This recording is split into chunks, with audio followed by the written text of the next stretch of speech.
to hell. Rubber and ivory children fell. Britain snatched Nile, France took the West. Germany grabbed land like it passed a test. No language in common, just rule and divide.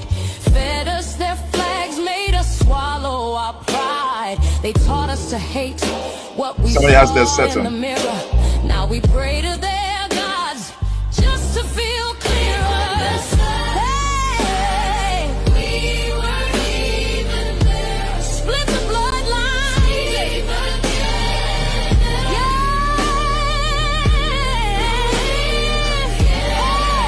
Hey, names not our own. Waters like chains. Waters like chains. Still today, we carry the pain. Who gave them the right? Response ain't body. Who let them rewrite? Not our bodies cold. Who drew the line? Through our soul. Colonial goals. What they stole, we'll reclaim whole. We are the story they try to control. But memory's a drum and truth don't sleep. Our roots run deep where their cuts ran steep. Now we rise with fire in our name, burning their maps, reclaiming our flame. Burning their maps, reclaiming our flame. You carved us up. We rise again. One Africa. Yeah.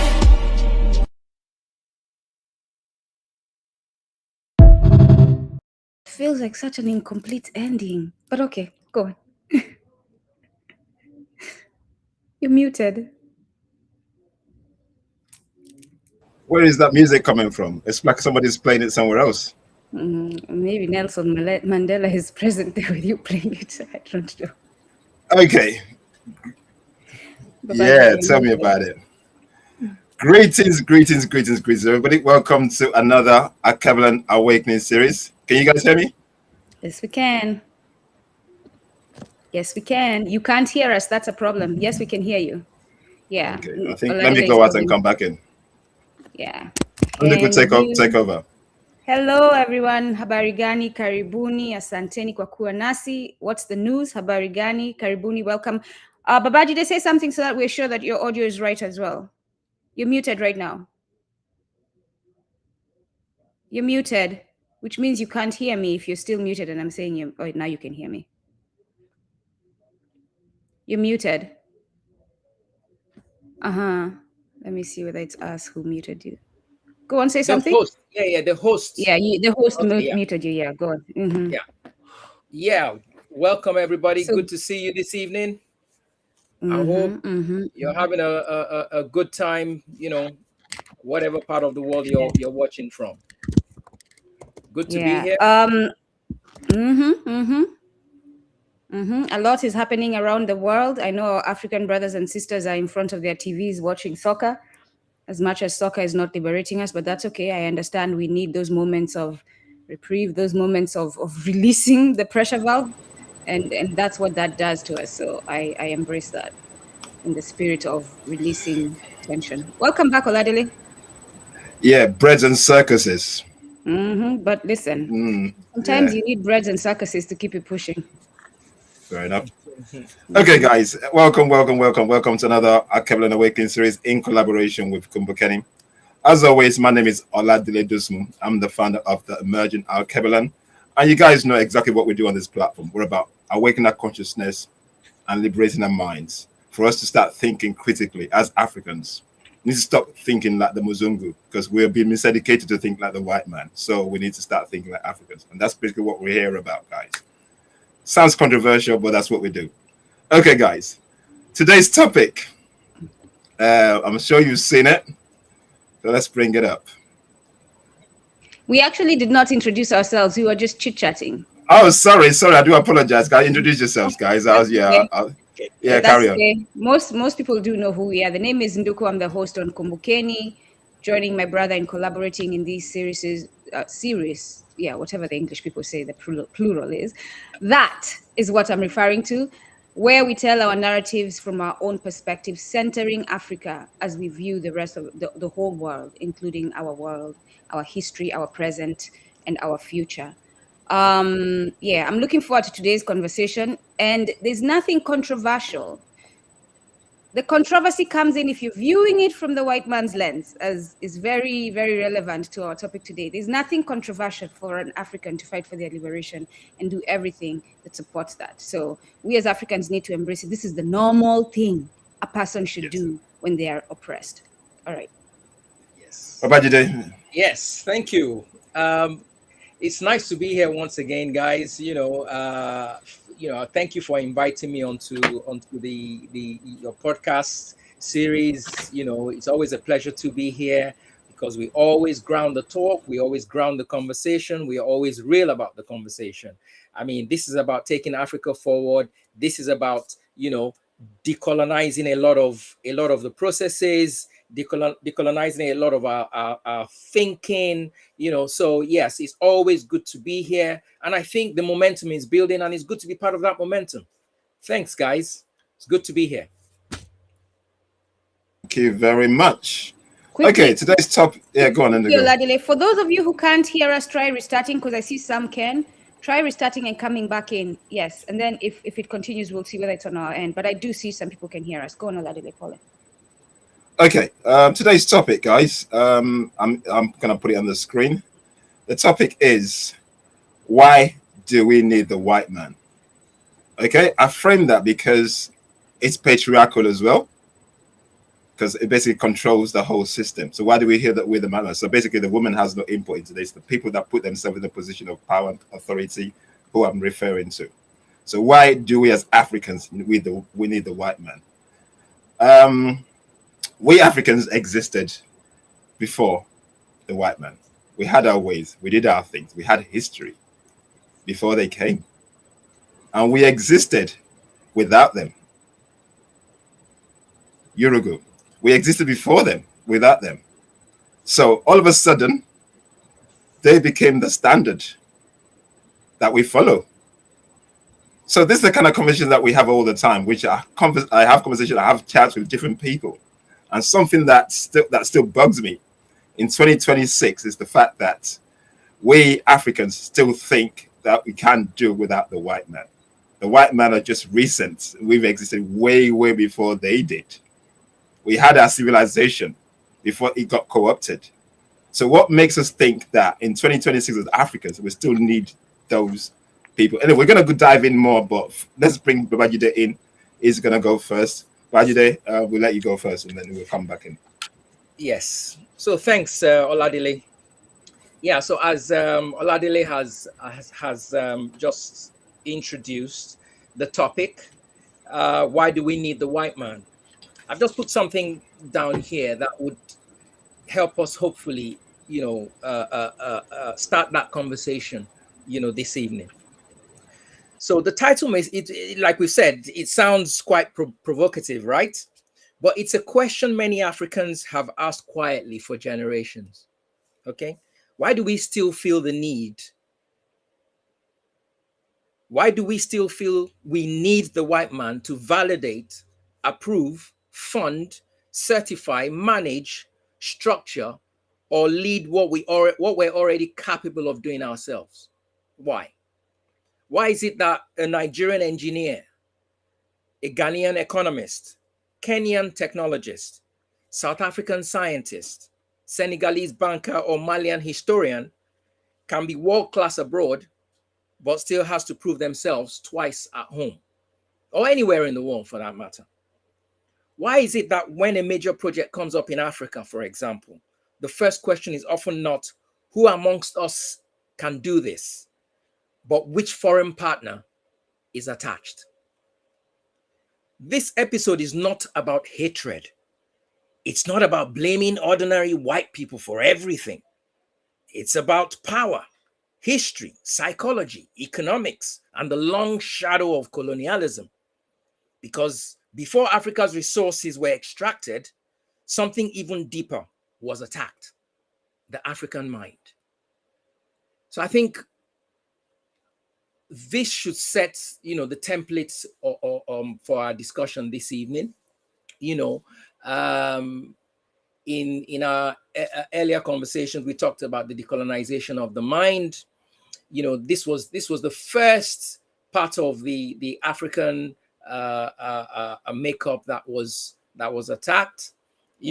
Before land was taken, before minerals were mined, before borders were redrawn, the mind had to be captured. Colonialism did not only come with soldiers, flags, administrators, and companies. It came with a message.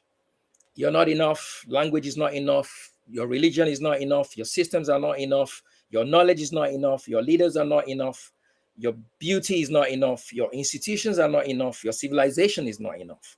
And once a people begin to believe that about themselves, domination becomes easier. Because at that point, the colonizer does not always need to stand over you. You begin to carry him inside your own head. And that's how we find ourselves where we are today. That is why even after independence, many African countries still struggle. And African people, not just countries now, even going into the Caribbean, going into many areas where we have I don't like using the term black, but I'll say African people. But you see, this is a problem. Some black people across the world don't like to be identified as African. I mean, can you even think about that? Can you imagine that? You're having a conversation with someone and you say, "Oh, you're brother, you're African." I say, "Oh no, I'm not. I'm Jamaican, or I'm Haitian, or no, you're not. You're African. You're African first. As long as you're black, you're African first." And these are some of the problems that we have as a people. So we have flags, anthems, passports, parliaments, universities, and presidents, but many of our decisions still seek foreign approval. Even in America till today, Black Americans, FBAs, they call themselves, there's still always that approval from that, albeit it's local, it's still a white entity. There's no problem with that. But you have to also realize that these are things that we could do ourselves. These are things that we could do within the community. It doesn't just have to be, the guys in, the money makers in, or the funders, if I can call that, or the funds, in Silicon Valley or New York or Wall Street or whatever. No, you can do these things within your own community as well, and grow that community, because nobody else can do it better. I mean, just to touch on, we all know about Black Wall Street, that was burnt down many years ago. I mean, that was a black effort. That showed community. That showed that, yes, we could build hospitals, we could run them, we could build stores, we could run them, we could do everything, but in the end, some people felt, we couldn't leave these guys to just prosper in that way, and they felt the need to burn it down. So a local expert says something and we doubt it. A foreign consultant says the same thing and suddenly it becomes credible. And this is where we sort of find ourselves as a people, in 2026, where African countries continually seek the approval of i.e. the IMF, the World Bank, without even doing any homework at all. They don't do any homework. All they do is do the economic the Adam Smith, what I call the Adam Smith economic analysis. Yeah, they haven't done their own analysis based on their economic makeup, based on their spiritual makeup, based on their cultural makeup. But by default, they've deferred to Western economics that was designed and developed when slavery was in full swing. So these are the things that I think we need to we need to address, and hopefully we'll touch on some of these issues as we go along today.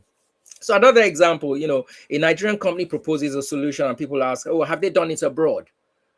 I mean, what does that mean? That happens. I mean, a friend of mine, a Zimbabwean friend of mine, many years ago, went back to Zimbabwe. He worked in the healthcare sector. I mean, and he decided, oh, I'm going to go back and see, what I can do. On getting to Zimbabwe, it's like, oh, why don't you go and bring the NHS? Why don't you go and bring, the Western consultants to come and do it? I say, but I can do the same thing. The guys you want me to go and bring would do. So it was at that moment that it dawned on me that it seems like this Muzungu or Igbo thing, it's actually an African-wide problem,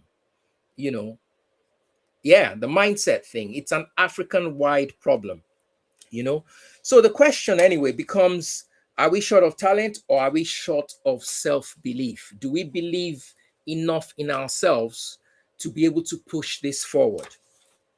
Now, the second reason we keep needing the white man is because many of the structures left behind were designed to keep looking outward. Colonialism did not simply end because flags changed. Many of the systems remained. The trade routes remained outward facing. The legal systems remained inherited. We're still in Nigeria, for example, we're still wearing the wigs. Burkina Faso's banned them in the last couple of years. I felt that was a very good thing. The education systems remained externally validated. The financial systems remained dependent. The borders remained artificial. The currencies, in some cases, remained tied to former colonial powers, as we can see with the CFA. The institutions of power were copied, not always rebuilt for local realities. The CFC, I've mentioned the CFA franc zone. Look at the trade patterns. Look at how African economies export raw materials outward and import finished goods back at higher prices. There's this mantra that is quite popular in Nigeria. Production, production, production. That's what Nigeria needs to do. Production, production, production. But hang on a minute. What if the people you're producing for, that you're hoping to get foreign exchange from, don't want your produce? What do you do then? And that's exactly what happened when Trump came to power. And all of a sudden, the AGOA initiative that America runs was truncated across Africa. So people that were depending on making money from AGOA, all of a sudden were left in the lurch. So these are the reasons why we first need to look inwards, not just, like I said, as an African, not just as a continent, but as a people. Now, I'm gonna flip to America quickly just now. Nduku, I'm sure you're aware of this backlash against South Asia. I think South Asian businesses by the FBA community, or the Black community in America, because of the verdict of I think Mr. Chow that shot this black guy dead. And some Asian guy came up and said, "Oh yeah, you black guys, you let me see you, boycott, Asian shops, where you're gonna go get your hair stuff from, where you're gonna get all your food from, etc., etc." And all of a sudden, the black community is saying, "Hang on a minute, yeah, we are gonna boycott that community because we have what it takes." Now, my question is, why did it have to get to this point? Why did it have to get to this point before, you realize that you've got to do the right thing? So, yeah. Today, many African economies are structured like supply zones, not sovereign production centers. We export cocoa, import chocolate, export crude oil, import refined fuel. We export lithium, cobalt, gold, and so on, then import the finished technologies built from them. We export talent, then complain about brain drain. So when people ask, why do we need the white man? Part of the answer is this: because the system was built so that the center of gravity remains outside Africa. The challenge is not just to change faces in government. The challenge is to redesign the architecture. Another major driver is that Africa was deliberately cut off from itself. The Berlin Conference of 1884 and the colonial partition of Africa did not just divide land, it divided people, cultures, trade routes, families, languages, and economic systems. Borders were drawn without respect for existing nations, ethnic groups, kingdoms, or commercial networks. African societies that had traded and interacted for centuries were suddenly forced into colonial boxes. And even after independence, many African countries continued to trade more easily with Europe than with each other. That is one of the greatest tragedies. It is often easier for an African country to export to Europe than to export to a neighboring African country. Easier to fly to London or Paris than to travel between some African capitals. Easier to price goods in dollars or euros than in a shared African framework of value. Intra-African trade remains far too low compared to the potential of the continent. So when we say, why do we need the white man? We also have to ask, why were we trained not to need each other? Why does a Nigerian business person look first to Dubai, London, or New York before looking to Accra, Kigali, Nairobi, Johannesburg, Abidjan, or Dakar? Why do African governments compete for foreign approval but struggle to coordinate with neighboring countries? Why do we attend global summits to be lectured about development when the continent itself is a market of over a billion people? The answer is painful. Africa was disconnected from itself, then taught to look outward for survival. The work now is reconnection. There is also an internal wound we must talk about. Colonialism created a hierarchy of value. At the top was Europe, at the bottom was Africa. And that hierarchy did not disappear overnight. It entered our schools, it entered our churches, it entered our courts, it entered our boardrooms, it entered our accents, it entered our skin lightening products, it entered our hiring decisions, it entered our politics, it entered our sense of beauty, intelligence, professionalism, and competence. So now foreign validation often becomes a kind of currency. A product is better if it's imported. A consultant is better if he's foreign. A degree is better if it's from abroad. A business is more serious if it has a Western partner. A policy is more credible if it has foreign backing. A report is more respected if it comes from an international institution. This is how the wound reproduces itself. It is not always imposed from outside anymore. Sometimes we impose it on ourselves. That is why a Nigerian professional may be celebrated in London, New York, Toronto, or Dubai, but ignored in Lagos until a foreign institution endorses him. That is why local companies may be forced to partner with Oyinbo before government officials take them seriously. That is why a first-class African graduate can return home with skill, vision, and ambition, only to be told that the contact needs a foreign face before it can move forward. And that is why the question is not just political or economic, it's psychological. We have to ask, who taught us to doubt ourselves? And more importantly, why are we still obeying that voice? Then there's the question of aid. Aid is often presented as generosity, as charity, as help, as partnership. But we have to be honest enough to ask, what has aid actually produced? Has it created independence or dependence? Has it built local capacity or replaced it? Has it empowered African institutions or made them accountable upward to donors instead, or downward to citizens? Has it solved problems or managed them just enough to keep the system going? The danger with aid is that it can make underdevelopment look like a humanitarian project. It can soften the image of extraction. It can turn structural injustice into charity. It can make dependency appear normal. It can allow those who benefited from historical exploitation to return as saviors. And this is where the optics become powerful.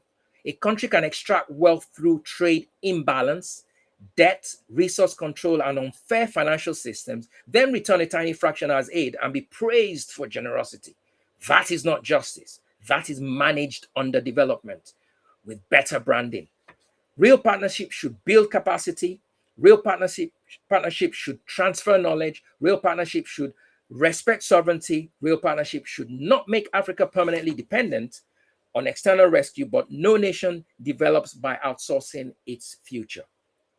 Perhaps the most tragic part is that we forgot what we built. Africa is not a continent without history, like Oladele mentioned. It is a continent whose history was interrupted, distorted, and often deliberately erased. Before colonialism, Africa had kingdoms, empires, universities, trade networks, architecture, scholarship, law, mathematics, astronomy, you name it. Timbuktu was a center of learning. The universities and scholarly traditions of Mali attracted thinkers and students. Great Zimbabwe stands as evidence of advanced architecture, trade, and statecraft. Kemet gave the world knowledge systems that influenced civilization far beyond Africa, across the continent. African societies built systems of governance, commerce, culture, and knowledge. But colonial education often taught Africans to see themselves as people who were discovered, civilized, and rescued.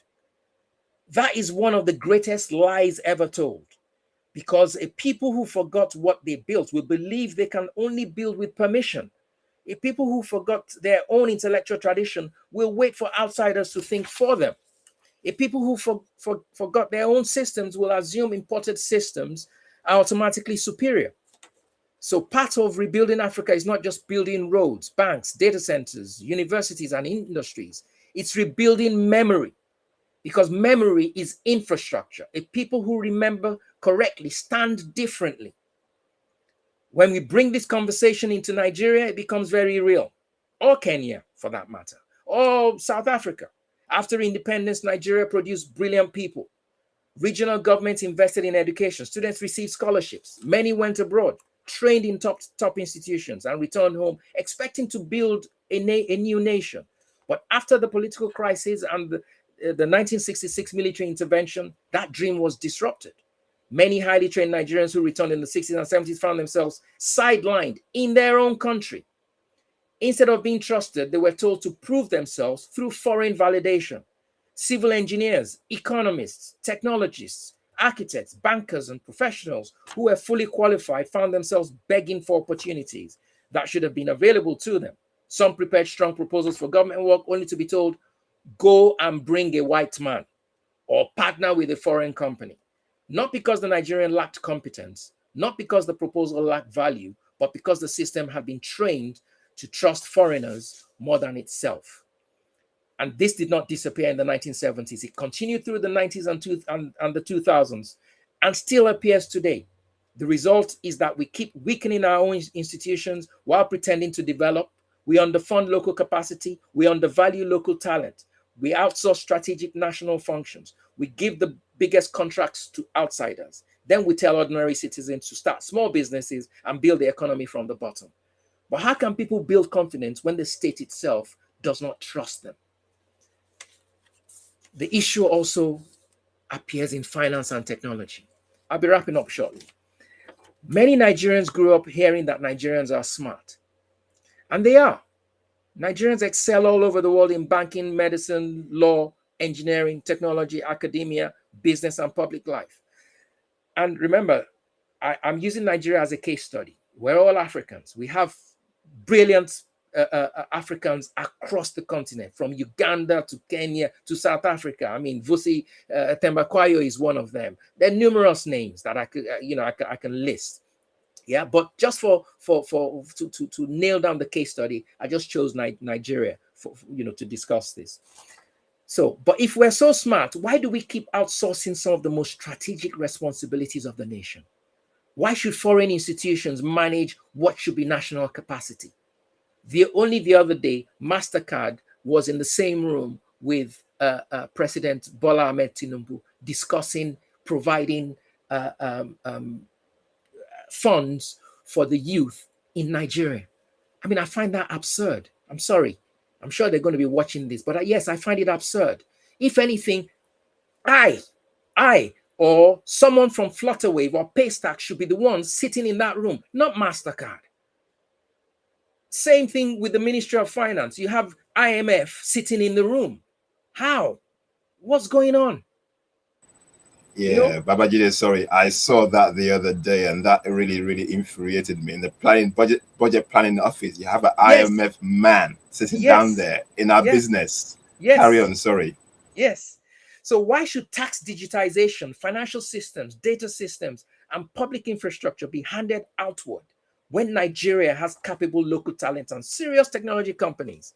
We now have companies like Paystack, Flutterwave, Remita, and many others proving that Nigerians can build serious technology platforms. And I'll name M-Pesa amongst those as well, because M-Pesa is doing very well in Kenya amongst many others. You know, so why is local talent treated as secondary? Why are juicy contracts, as they like to say in Nigeria, often externalized, while citizens are told to make groundnut and kuli kuli, fashion, soap, or small retail businesses rather? There's nothing wrong with small businesses. Small businesses matter, but a nation cannot tell its people to start small while outsourcing the commanding heights of the economy. That is not empowerment. That is a two-tier system. Small opportunities for locals, strategic opportunities for outsiders. And that is why this conversation matters. The answer is not isolation. Africa does not need to reject the world. Africa does not need to refuse partnership. Africa does not need to pretend that foreign expertise has no value. That is not the argument. The argument is that partnership must not be dependency. Foreign collaboration should not mean African inferiority. Foreign investment should not mean local exclusion. Foreign advice should not override local knowledge. Foreign validation should not be the price of African credibility. What must change is the mindset and the model. We need to rebuild confidence in local talent. And to wrap up, we need procurement systems that give African firms fair access to major projects. We need governments that deliberately build domestic capacity. We need regional trade that reconnects African markets. We need education systems that teach African achievement alongside global knowledge. We need African systems. Actually, I'm going to retract, or I'm going to just go back one step. We need education systems that teach African achievement alongside global knowledge. And I'm going to defer to Nduku here to say that we need an Ubuntu style system, a system that takes care of every one of us, that takes care of every one of us in a communal way, you know. And I believe that's the only way we can push forward. You know, we need to stop treating foreignness as proof of competence, and we need to stop confusing proximity to whiteness with excellence. In closing, when we ask, why do we need the white man? We are not asking a simple racial question. We are asking a deeper question. Why do we still need external approval to believe in ourselves? Why do our systems still face outward? Why do our governments trust foreign consultants more than local experts? Why do our economies export value and import dependency? Why do our young people have to leave to be recognized? Why do we remember colonial approval more than clearly, more? Why do we remember colonial approval more clearly than African achievement? And most importantly, what will it take for us to trust ourselves again? Because the future of Africa will not be built by people who are waiting for permission. It will be built by people who understand their history, trust their capacity, reconnect with each other, and design systems that serve their own people first. So, yeah, welcome to the conversation today.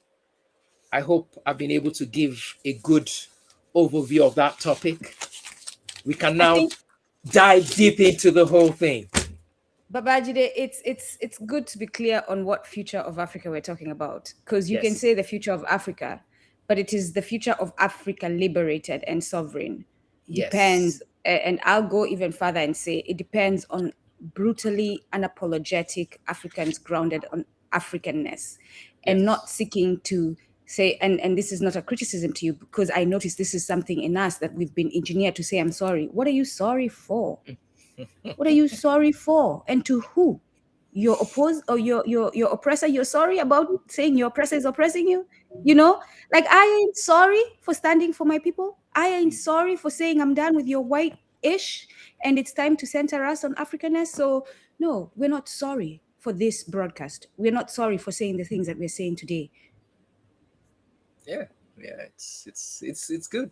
It's good. Yeah. So I think or Oladele, maybe I'll allow you to lead, on the first point, because I think the first point that will be quite poignant here will be the decolonization of the mind, because that is really really really the problem that we have here.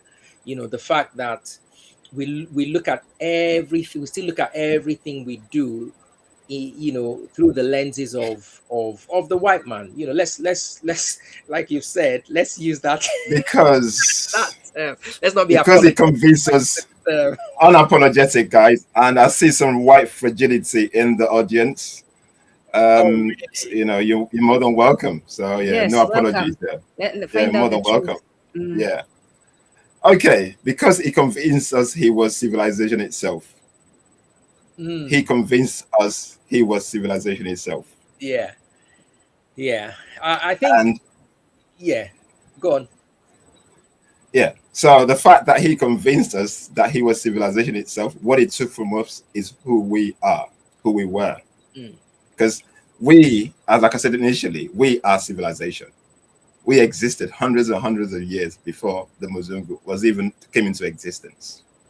The fact that they had to go to all that struggle to actually erase our African history and to then impose themselves on us as the first says a lot about them.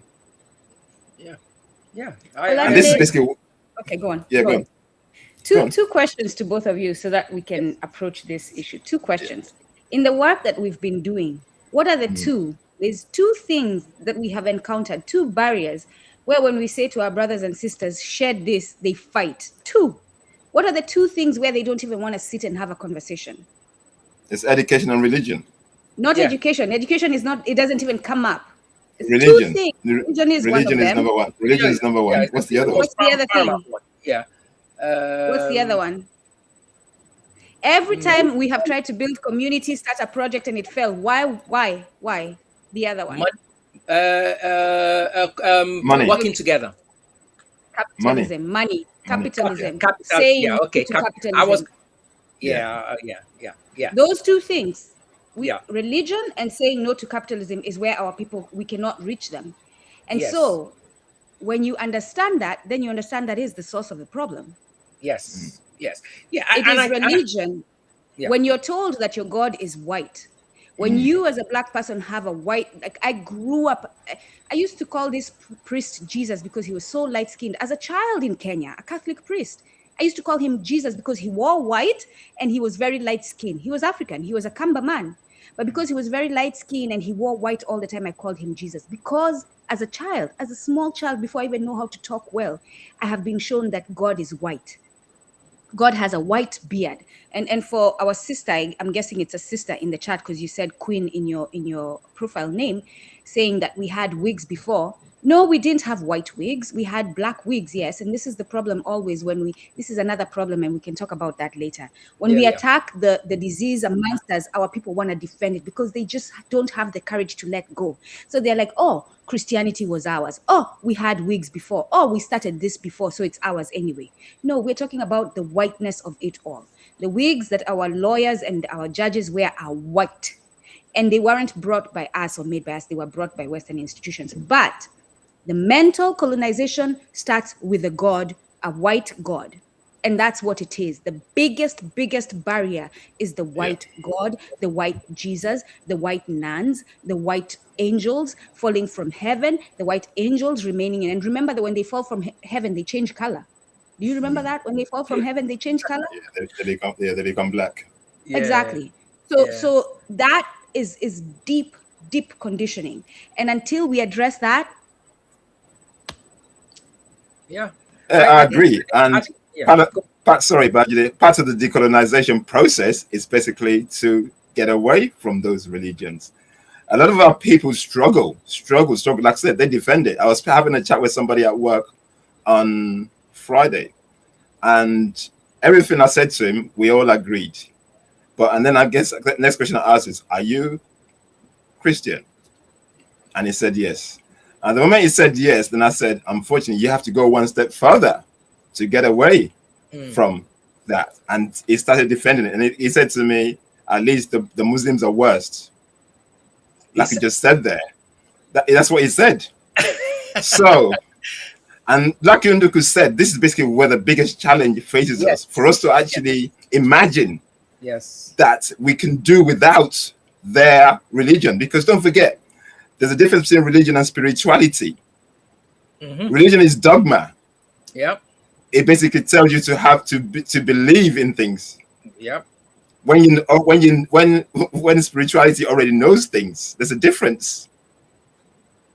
So in our decolonization, guys, we need to get away. We need to get away from these things. We need to decolonize our minds from the education, from the religion.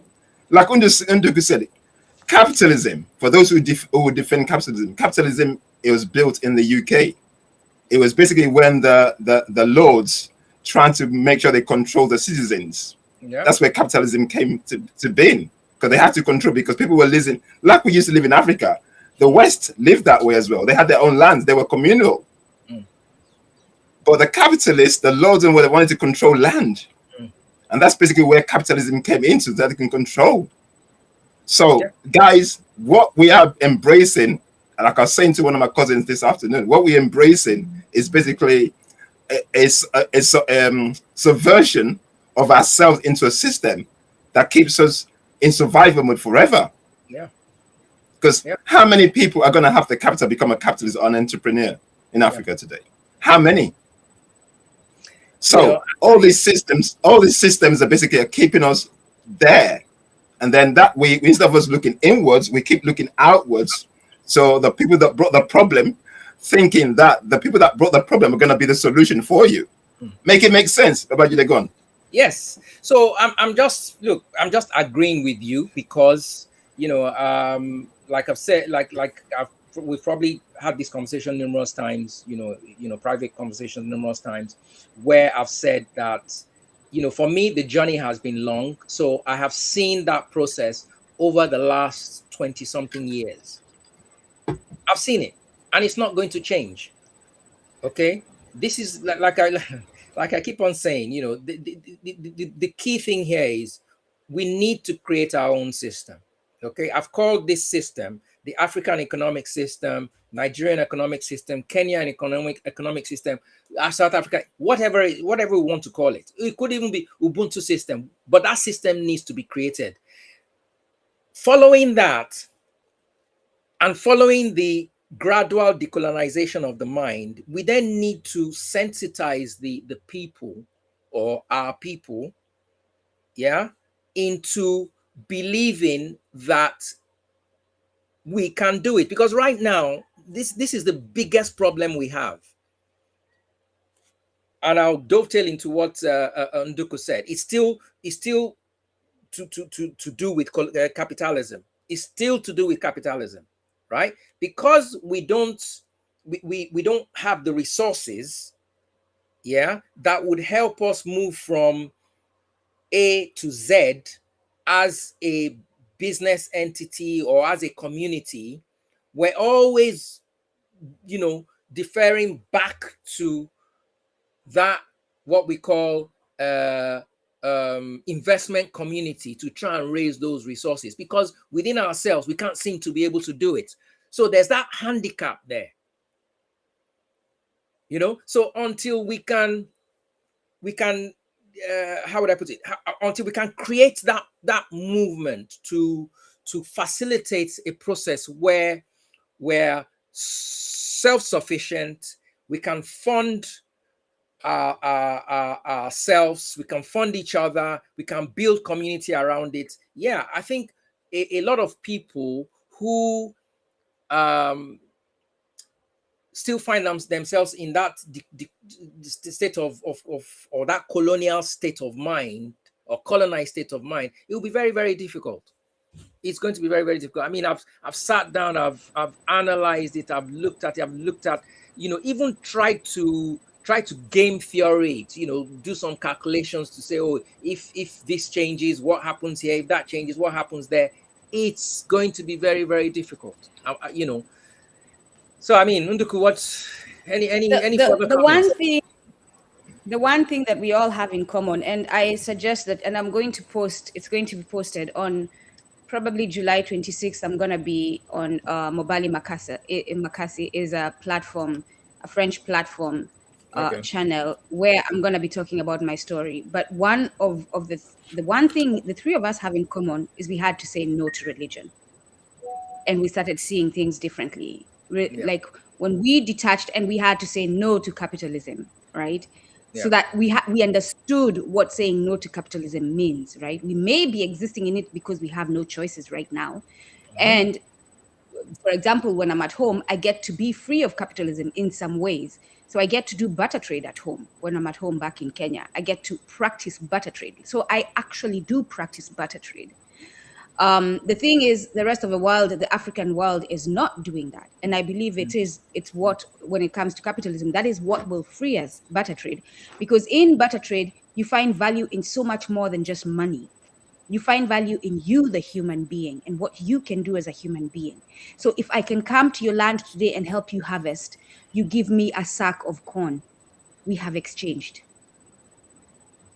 I, the human being, was of value. I helped you harvest your corn. And then in return, I got food. Capitalism doesn't understand that. Capitalism is you're a laborer, you will come at 9, you will leave at 10, I will pay you this, there's no benefits, and you're not getting any corn. I'm taking this corn and I'm selling it for this price. Can you afford it? You buy it for that price, despite the fact that I'm paying you less than what my corn costs. You see what I'm saying? So, yes. And that is the system we have embraced, that psychologically deficient system that I just described now that sounds insane compared to the simple. I have a skill. I'm coming to help you. And out of what we create together, you give me some return and I get relief, food relief. That's how simple that is. And that is what we fight against. So the thing that we are suffering from, which is menticide, as Bobby Wright said, is so complex and it needs teachers like us. I don't know if Oladele has worked with me. He's not there 100%. He's worked with me 99%. That are brutally honest. Brutal. Where I'm telling you and you're crying, but I'm still telling you because I love you so much. Like, seriously, that is the level of warriorship that is needed. I was on the phone with my mother the other day and I was like, should I share this story or not? I said, okay, I'm going to share it. And I was talking politics and I was explaining what's happening in Kenya. And she said to me, Nduku, I don't want to talk about this. This is toxic. This is toxic. I want peace. My brother right now is in law enforcement custody. My family, only one person has a job. My whole family, there's 6 of us, children, struggling to get food. But my mother calls that peace. That's the peace that she'd rather have than discussing the conditions, the situation that is causing her problems and finding solutions. You see how psychologically warped we are? That us discussing what is causing this situation that you're suffering from and talking about how we can find solutions is causing you unhappiness. And you'd rather not do that and stay in this thing that you're calling peace, but it's not peace. This is the problem of the African. Yeah, and this sorry, Babajide, this has come from the psychology of religion. Because in religion, it tells you to defer your problems, pray to a God up there somewhere, and just wait and solutions will come.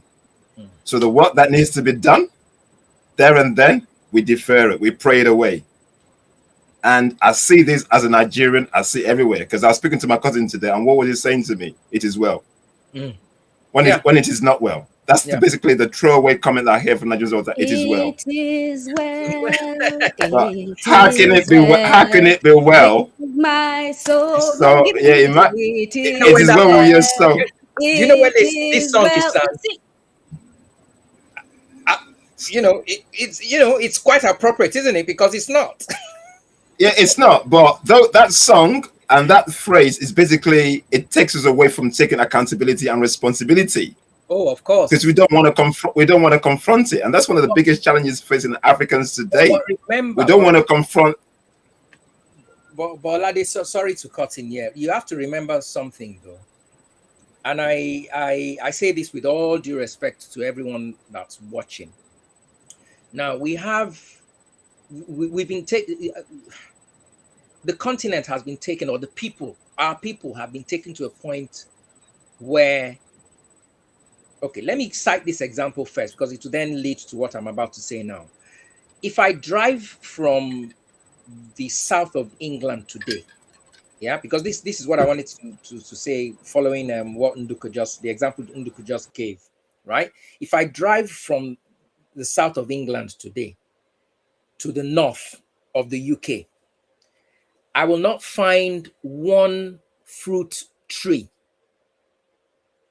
I will not find one fruit tree that I can say, oh, let me stop by the road, just have fun, pluck it, wash the fruit, eat, I've got to actually go into a supermarket to buy that fruit.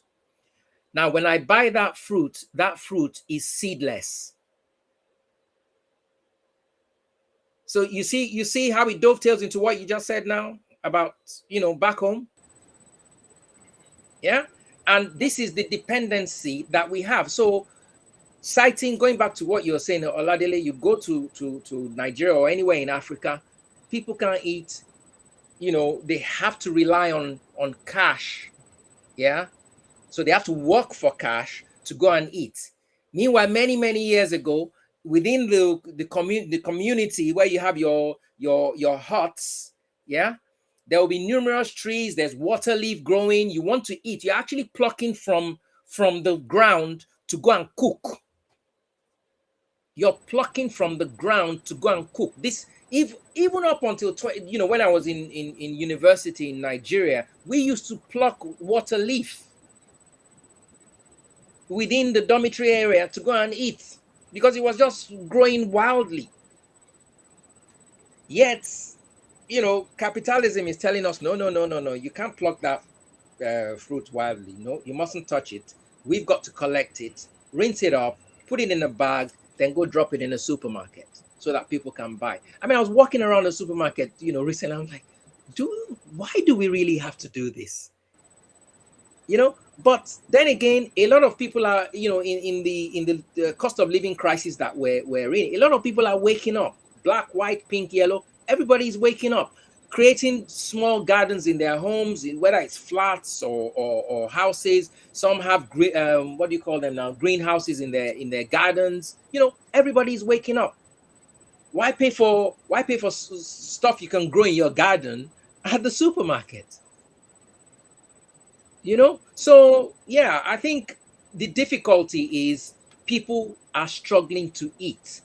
You now getting them to think like, oh, I've got to worry about this religion. Oh yeah, the white man brought it, but I still have to or then how do I want to start this business? Oh, but this company is going to give me $1 million or $10 million, and from there it's going to become $1 billion. I'd rather do that because that's what they know. So how do you correct that? So what I'm saying is that it's going to take a long time to change this. So this journey is long, is what I'm saying. To cut it short, the journey is long. And none of us, the other thing, so we're still talking about mental colonization. That's where we are still on the topic, and then we're going to move to the next one. Yes. The other thing too is those of us doing the work, those of us who've gone through the process, who've allowed ourselves the discomfort to get to a comfortable place, not quite there, but the eventual place is comfort. We need to they say have thick skin. We need to have thick skin because you will be cursed. You will be called all kinds of names, especially by your own people and the Kyles of the world. You will be first of all, the minute you start this process, and we're going to have like I said, I'm going to be appearing on the channel where we're going to be talking about this. The minute you start this process, the first people to detach from you is your blood family. Your family straight away. Yeah. Your blood family. They want nothing to hear. When you show up for family gatherings, just talk about anything else but what you do. But yeah, because the moment you do, and let it not, all kinds of microaggressions within the family. Nduku, you're saying that when me and my wife started, because initially, I was now mellow now because I don't even say anything. I just mellow. But then, because you're at that stage and you question everything, and when I bring it up, you can see their reactions. You can see their reactions to the point where I say to them, we used to have family meetings. To the point I say, you know what? I said to them, I said, guys, what's the point of having this family meeting where we're praying all the time? I'm not for that no more because it's fruitless. So I basically said I'm out, and then we stopped it. Yeah. But here's the thing.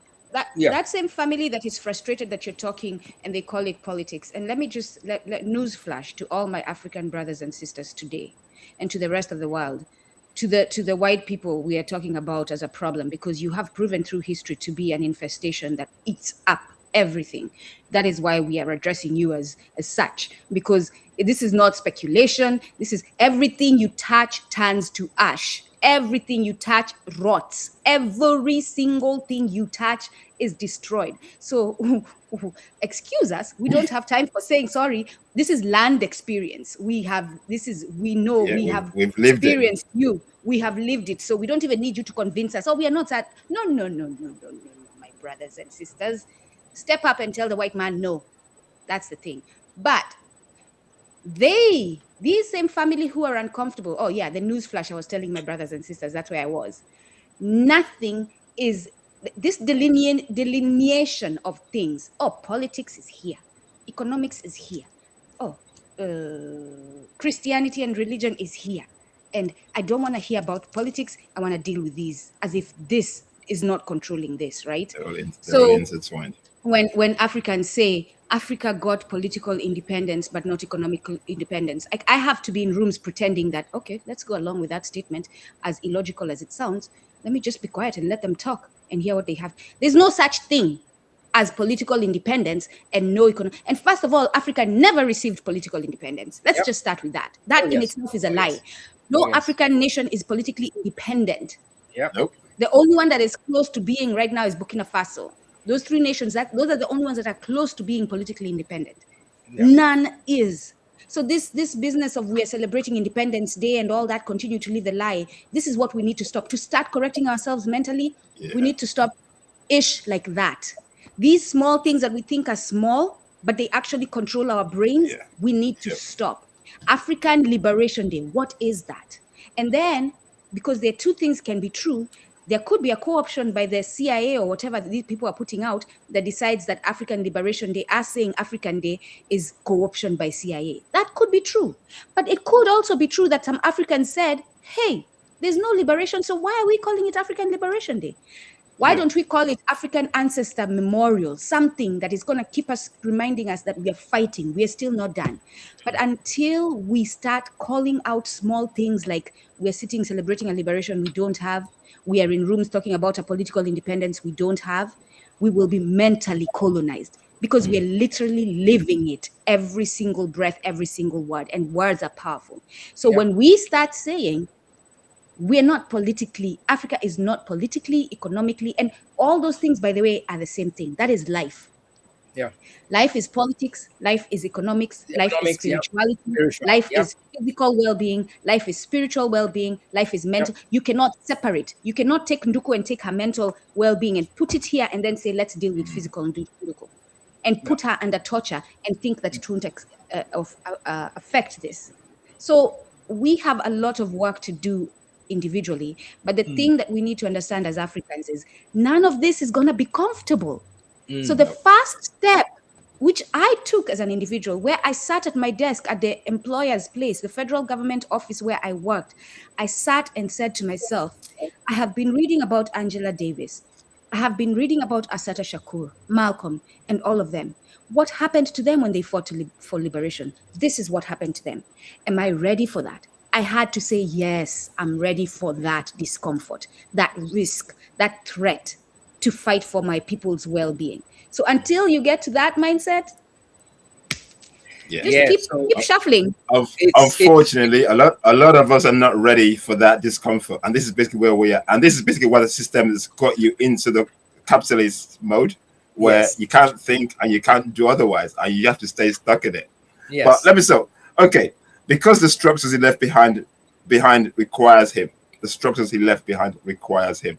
That's where yes, we're at right now. yes. That's where we So are. those Yeah. structures, yeah. So those structures, how do we get away from those structures? Those structures are the education that Which we've all is gone through. education, Those religion. structures, yeah, those structures are the religion. Yep. Those structures are economic systems. Yep. Now they're controlling our agriculture. Yep. Yeah, our Yep. architecture Yep. is colonial. Currency. Our currency is colonial. Yep. So you got the white man in every facet of your life, and you still tell me that you're free.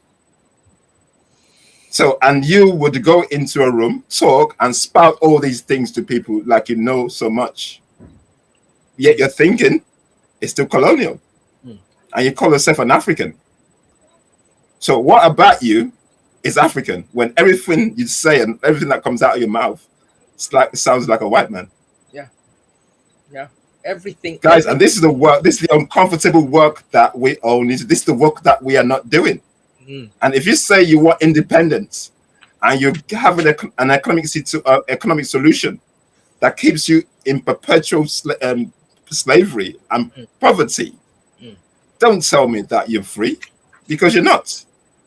When you go into deals and the colonial institutions hold you, at a base level where they have the advantage over you, and you're going to do a deal with the same people and you think there's equity.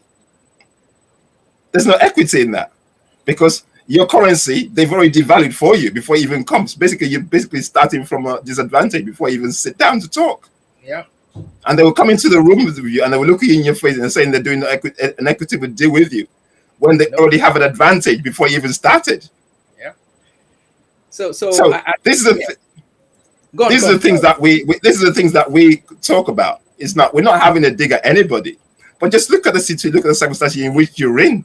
Look at what you're dealing with, and tell me if you're actually free to decide your own trajectory. We're not.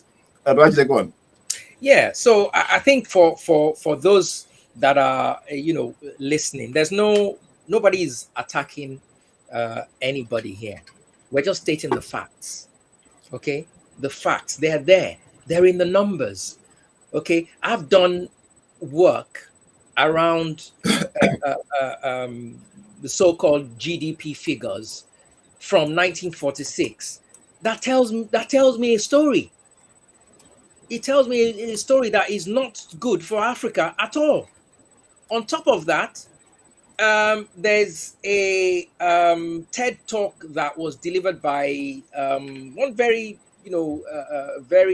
smart lady, a Nigerian lady, where she cited the fact that when she goes into these meetings with her colleagues, or she went to this meeting with her colleague one of those days, and he said, oh, he doesn't like going to these African meetings. He prefers going he doesn't like going to the Asian meetings. He prefers going to the African ones. And do you know why? Yeah. Because the Asian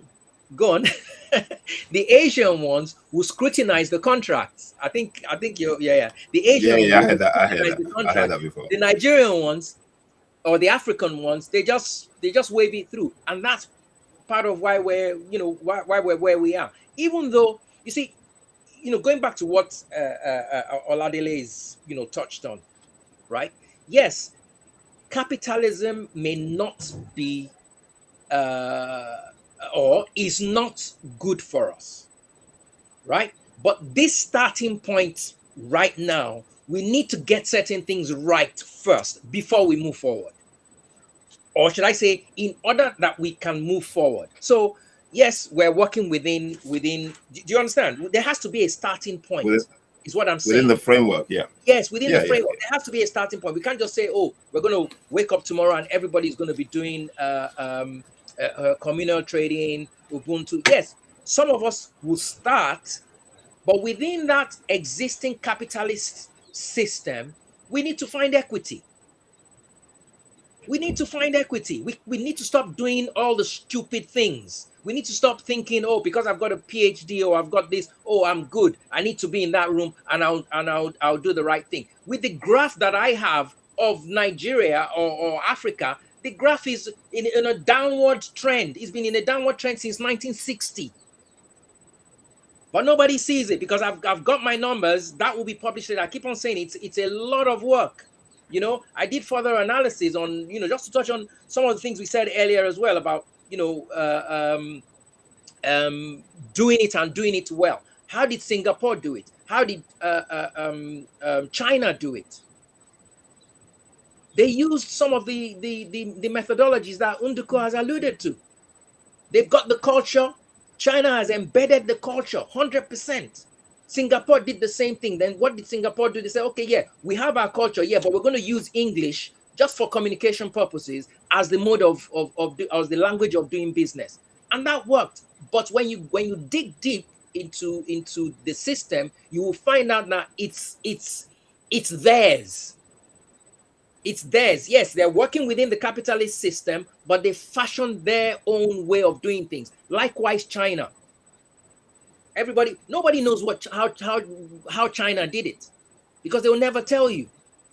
And that's the same thing that we need to do. And think about it. Imagine that we can thrive within this. Africans can thrive within this system. It now becomes easier to adopt Ubuntu locally. It becomes easier. I'm gonna push back a little bit. I'm gonna push back a little bit on that one, Babajide. Because I don't think Africa will never ever thrive on a capitalist system. We won't. No. I said thrive. No, I said okay. What I mean, I don't mean thrive. I say in the short term. Even though we need to use we're going to use parallel systems. I accept that because we have to find a way to bridge the gap. But long term, so long term, Africans need to find their own system. Yeah, and that system is basically. Oladele, just to support you, even in the short term, and you see, you and I do this a lot, and you and I are in spaces where this is done, Oladele. Even in the short term, as an African, you cannot be purely capitalist. You cannot be purely capitalist if you're seeking liberation. What do I mean by that? There's so much that Oladele and I give for free, but it's not free. And some in the audience actually understand this. We are doing barter trade as much as we are doing capital. Like we are doing everything to work. So you can't be purely capitalist. To be purely capitalist is to be exploitative. So the fact that we are already doing some communal, some cooperative, we are already moving away from capitalism. So that is the way we exist now. Existing under capitalism because it is the system that is governing us, unfortunately, while figuring out structures and strategies to bring it down. We're saying the same thing. And while building other structures slowly so that they can gain strength, and so that our people who are weak-minded, yes, that is what it is when you're mentally colonized. Our people who are weak-minded can believe, because our people now want to believe what they can see, because cognitive dissonance is real. So that they can see, oh, these people actually are doing well with barter trade. I'm gonna try this. That's where our people are, is see and do. Seeing and believing. Wait. It's okay. This person has given their efforts, their skills for free, but they got this in return, and then someone else will try that as well. So none of us who seeks liberation is purely capitalist. I'm completely with you. Phased process, parallel process. You know, the key thing is there will be a starting point that will lead to the end point. And I'll take it a step, further. A few years ago, I was in Nigeria, right? And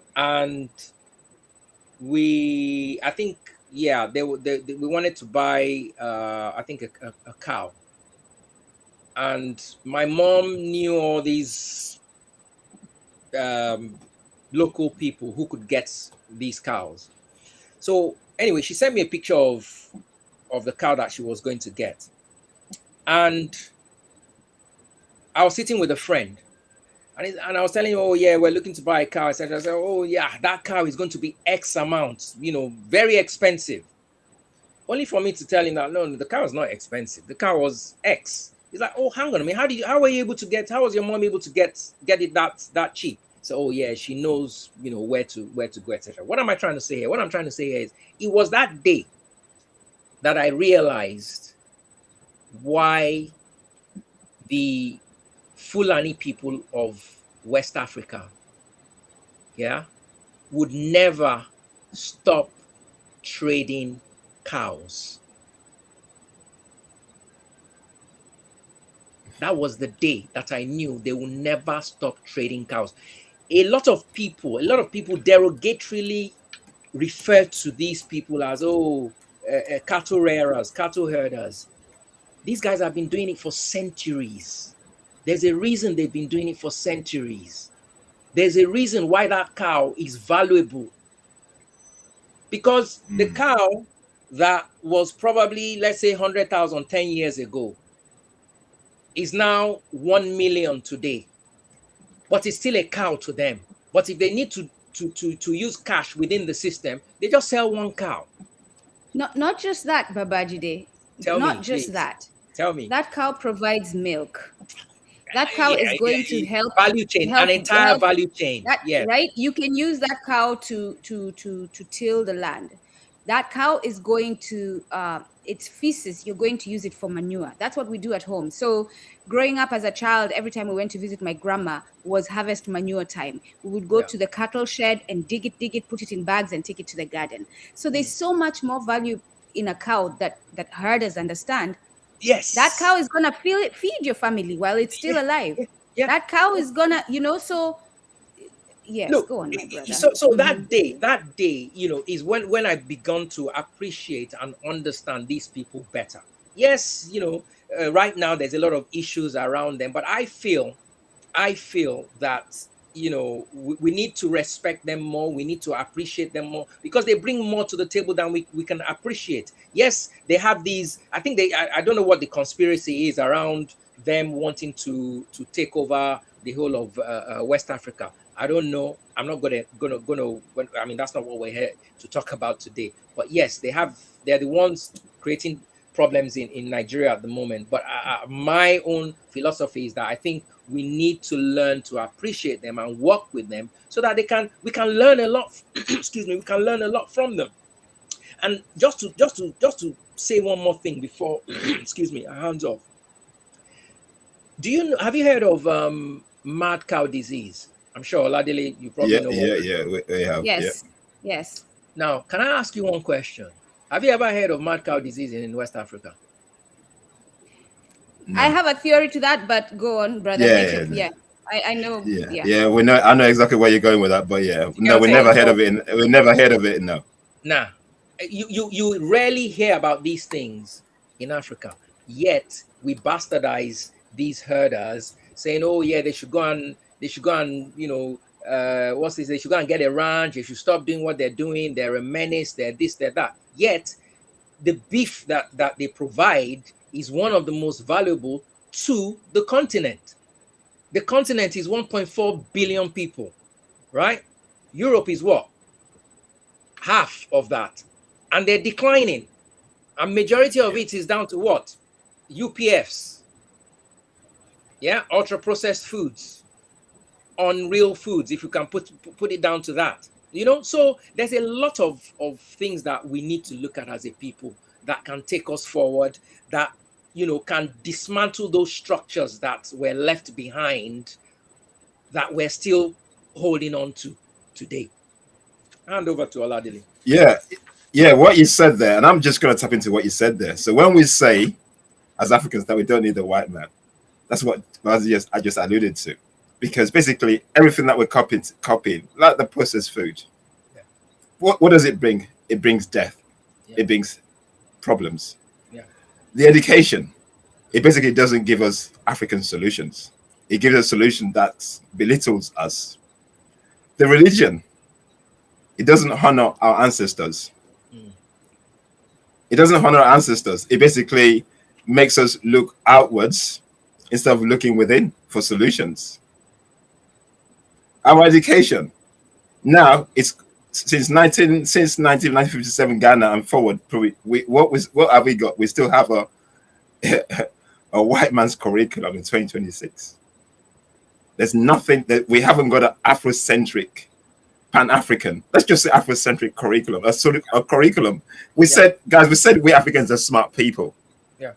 And in our smartness, we haven't done the work. We haven't actually sat down within ourselves and built a curriculum that's grounded in our Africanness and basically something that's unique to us.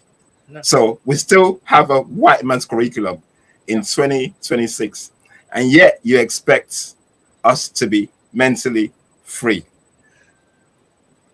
So what you're doing is, and I feel sorry for the next generation, because basically the next generation is basically being indoctrinated in what we went through.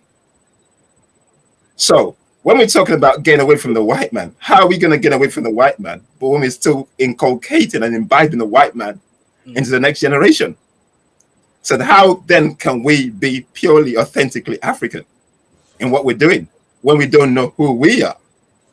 Our worldview is white. And I was in a session the other day in a customer service broadcast where the lady was saying to me, but you know, she's in Nigeria. She's never left, but so she's, you know, blah blah blah. She's trying to tell me that, okay, whatever she's doing in Africa, she actually never left. And my answer to her was, I'm in the West right now, yeah, but the fact that I left, I understand the system. The fact that you're there and you're propagating a white man solution in an African country, Nigeria, what does that say about you? Is your solution Nigerian? No, it's a white man's solution. And you sound so authoritative and giving that solution, despite the fact that it's not Nigerian. Yeah. So you don't have to leave Nigeria to be white. Yeah. I you know, and just to nail this on its head, right? You know, the one thing that I find very, very odd. Do you know we don't have, in Africa, we don't have our own certification systems. I hope you realize that. Yeah. Every single thing we do is certified from the UK. Yeah. So, you know, the International Standards Organizer, ISO. Our exams will be sent to the UK. Let me say 90% of the things that we do, 90 to 95% of the things we do in Africa are certified by Western organizations. I mean, how is it that an entity in Wall Street would come to Nigeria or Ghana in particular, because they do it to Ghana a lot, would say, oh, we don't think your cocoa is going to do well this year, or we don't think your banks are good enough to manage certain loans. They came to a Frexim bank. Oh, we don't think your loans that you gave out to Ghana or to these countries are going to be paid back on time. So we're rating you X. I mean, who gives who that right? Who gives the right?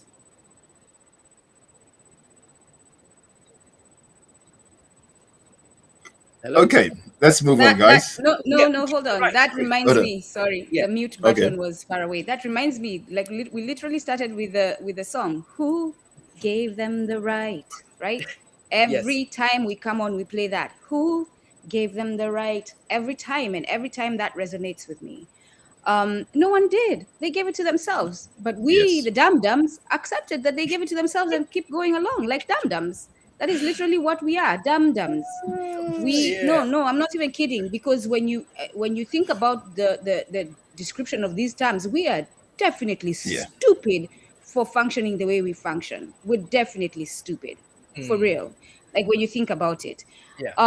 So here is the thing: the Monrovia, the Casablanca group, right? We have that situation going on. And Nkrumah and them are on one side, and Ethiopia and them are on the other side. Nkrumah and them are saying, if we leave our structures attached to the colonialists, we will never be liberated. We will never be independent. The other guys are like, we got colonial, but we need these partnerships. We need these partnerships. And they end up winning. And that's where the problem begins. That's where the origin of this problem is. Because our brothers and sisters to this day are not willing to say, to hell with you, white man, we're going to start from scratch. That is the problem. When you ask when you mention the issue, many of the structures left behind were meant to keep us reaching outward for them to function. The center of gravity remains outside Africa. How do we change that? We remove that center of gravity. We shift the center of gravity. We as Africans, we say no. But guess what that's going to take currently, given the currently diagnosis of the state of Africa? We have betrayers. We have the CIA in Africa. We have Africans who are willing to get paid pennies to kill fellow Africans. We have Africans in South Africa who are willing to get paid pennies to push a xenophobia theme and start attacking fellow Africans. These are people being paid by covert operatives. Whatever nation it is, I don't know, but I'm certain that covert operatives are behind this situation and other situations in Africa, right? Why? Because I have worked with them, but also because I have read Confessions of an Economic Hitman, and John Perkins, who worked for them, told us how they move. And we know that they're in there. So for us to actually liberate ourselves, we have to take out these entities. We know that, but we want peace. We don't want that. That is too toxic, Nduku. I want peace. I don't want to be bothered by that conversation. I want peace. No, that is our problem. We want peace that is not peace. Yeah. We want this phony peace. It isn't peace. It is well. Yeah. Guess who's gonna be here to tell you? It is well. Right? Yeah. Guess who's gonna be here to tell you every time it's not well? I'll be in that chat, and you'll call me a troll, and yes, I will be trolling. I will come to your chat, and you will sing "It is well," and I will loudly, in a loud voice, sing "It is not well." I'll be that person. You'll be on the phone bullshitting with me, and I'll say that's bullshit in better words, but I will call you out because that's not the case. And that's why I end up having so many enemies, and people are going around saying she's hard to work with because I'm not compromising. Because when I see it having the stink of Urugu, I will call you out, my brother and sister. So until a good number of us, not necessarily all of us, but a good significant number of us move that way, until we stop saying sorry, until we stop saying, Nduku, you're being aggressive, you're upsetting people, until we stop that, no, that truly is what it is. We're not getting anywhere. Yeah, we need to stop being apologetic about that, because I think we're trying to be comfortable in particular rooms and we don't want to upset people. But guys, look at precedents. Look at what they've done to us. They don't even look at you before they do the evil to you. These are people who raped us. These are when you read medical apartheid, these so-called doctors were cutting up black women without anesthesia, cutting their vaginal areas without anesthesia to test how it works, to do testing. And I'm supposed to care how you feel when I say something? Yeah, their feelings and the white fragility. No. I'm supposed to apologize for anger and for being abrasive? You all have something.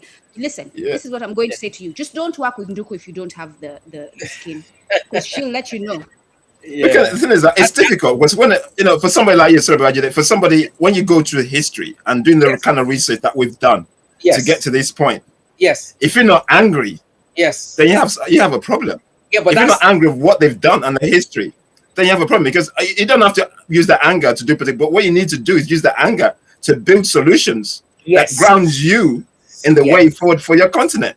That is it. Without looking at them, because it doesn't matter what you do or how you do it. They are the problem. Yeah, exactly. So use that anger to build that solution that's going to ground you in your community, and that's going to take you away from those, I call them the cankerworms. Yeah, I think I agree. That's going to keep infesting.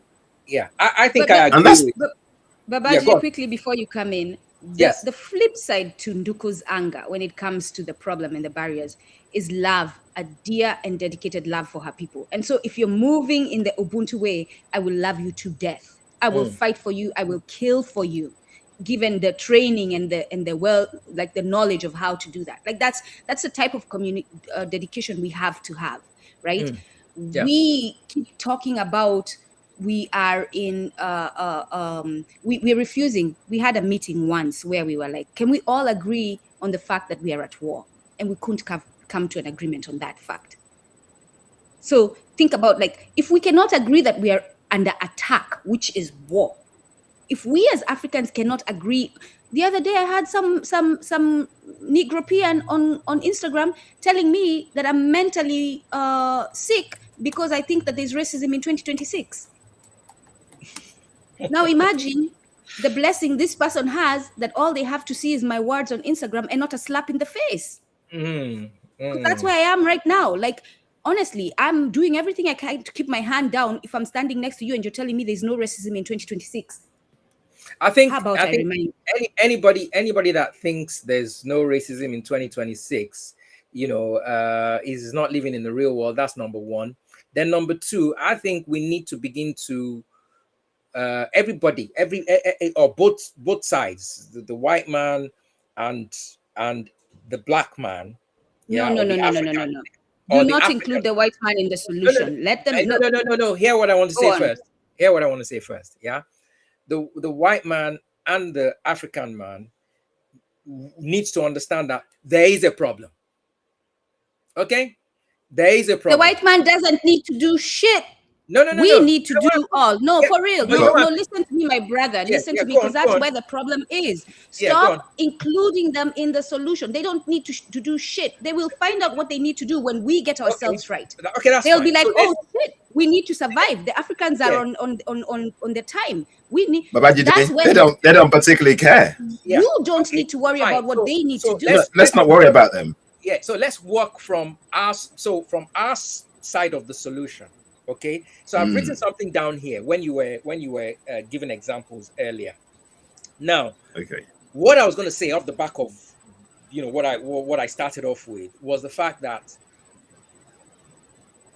when to be brash, when shit hits the fan,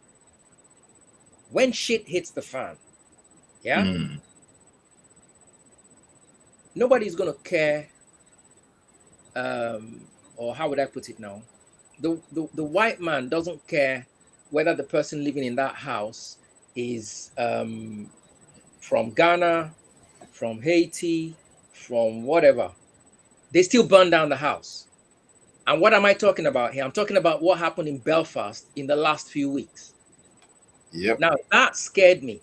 I'll be honest with you. Yeah. That scared me.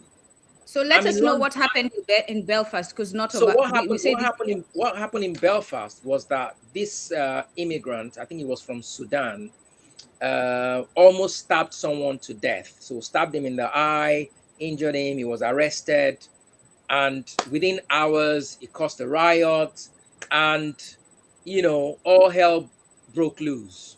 The mob hit the streets, and they went around burning houses where immigrants lived. Of black people. Immigrants lived. So now, the one thing I was looking out for in the news media was, okay, so what's going on here? But everything was kind of on this side of the aisle, if I can describe it that way. Everything was quiet. But everything shouldn't be quiet. Everything shouldn't be quiet, because reform is pushing the same narratives in England. Now, the thing now is, if something similar now happens, let's say in London, okay, I was having a conversation with someone and said, oh yeah, it's not likely to happen in London because it's cosmopolitan, etc., etc. But hang on a minute. Let's say it happens. It means that automatically I'm a target. My family is a target. My children are targets. Yep. It has happened in London last year or the year before, where again a black child did something, a crime, and white people went around beating black people. It's happening. It's happening already. I'm just agreeing. I'm just agreeing with what Nduku is saying. Do you understand what I'm saying? That we need to wake up. That's number one. We need to wake up. It's as simple as that, and do the right thing.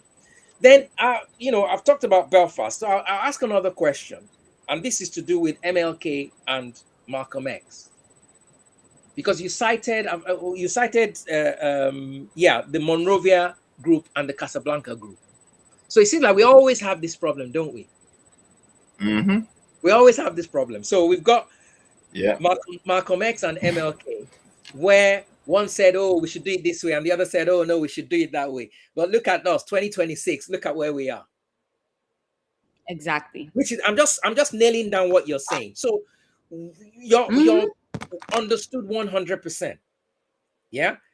And as Oladele, alluded to earlier, The issue is the how. The how is the issue. The how. How do we go from here forward? The how, as much as I don't know the details to the how, one thing I know for sure, that the how cannot include the enemy. That I know for sure. Like, I will argue that and be stubborn and not move from that post. The how can never include the enemy. You said before the example you gave of Belfast, right? Yes. And in Belfast, an Irish person was attacked by a black person, and the Irish people came out, because that is who lives there predominantly. White Irish people came out and attacked black people and burned their houses. But think about that. They're right to do so. They're defending their community. That is what we need to understand as black people.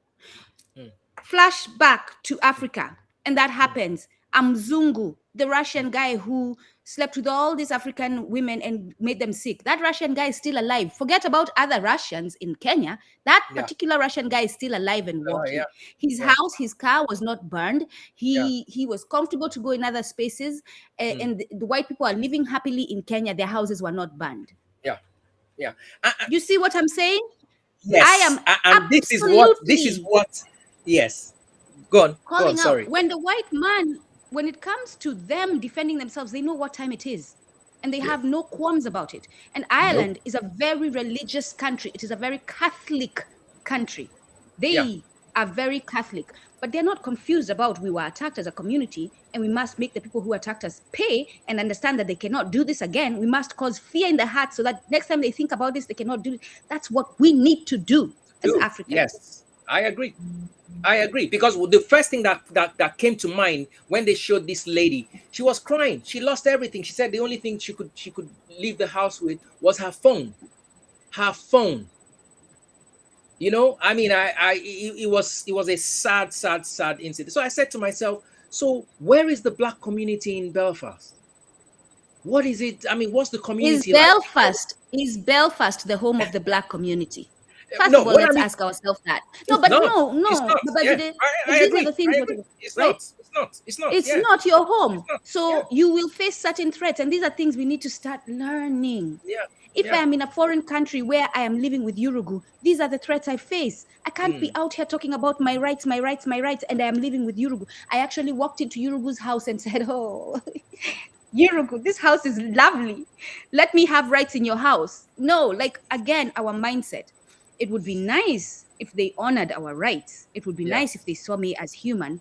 But when I'm in their space, I should expect certain things of them, because that's who they are.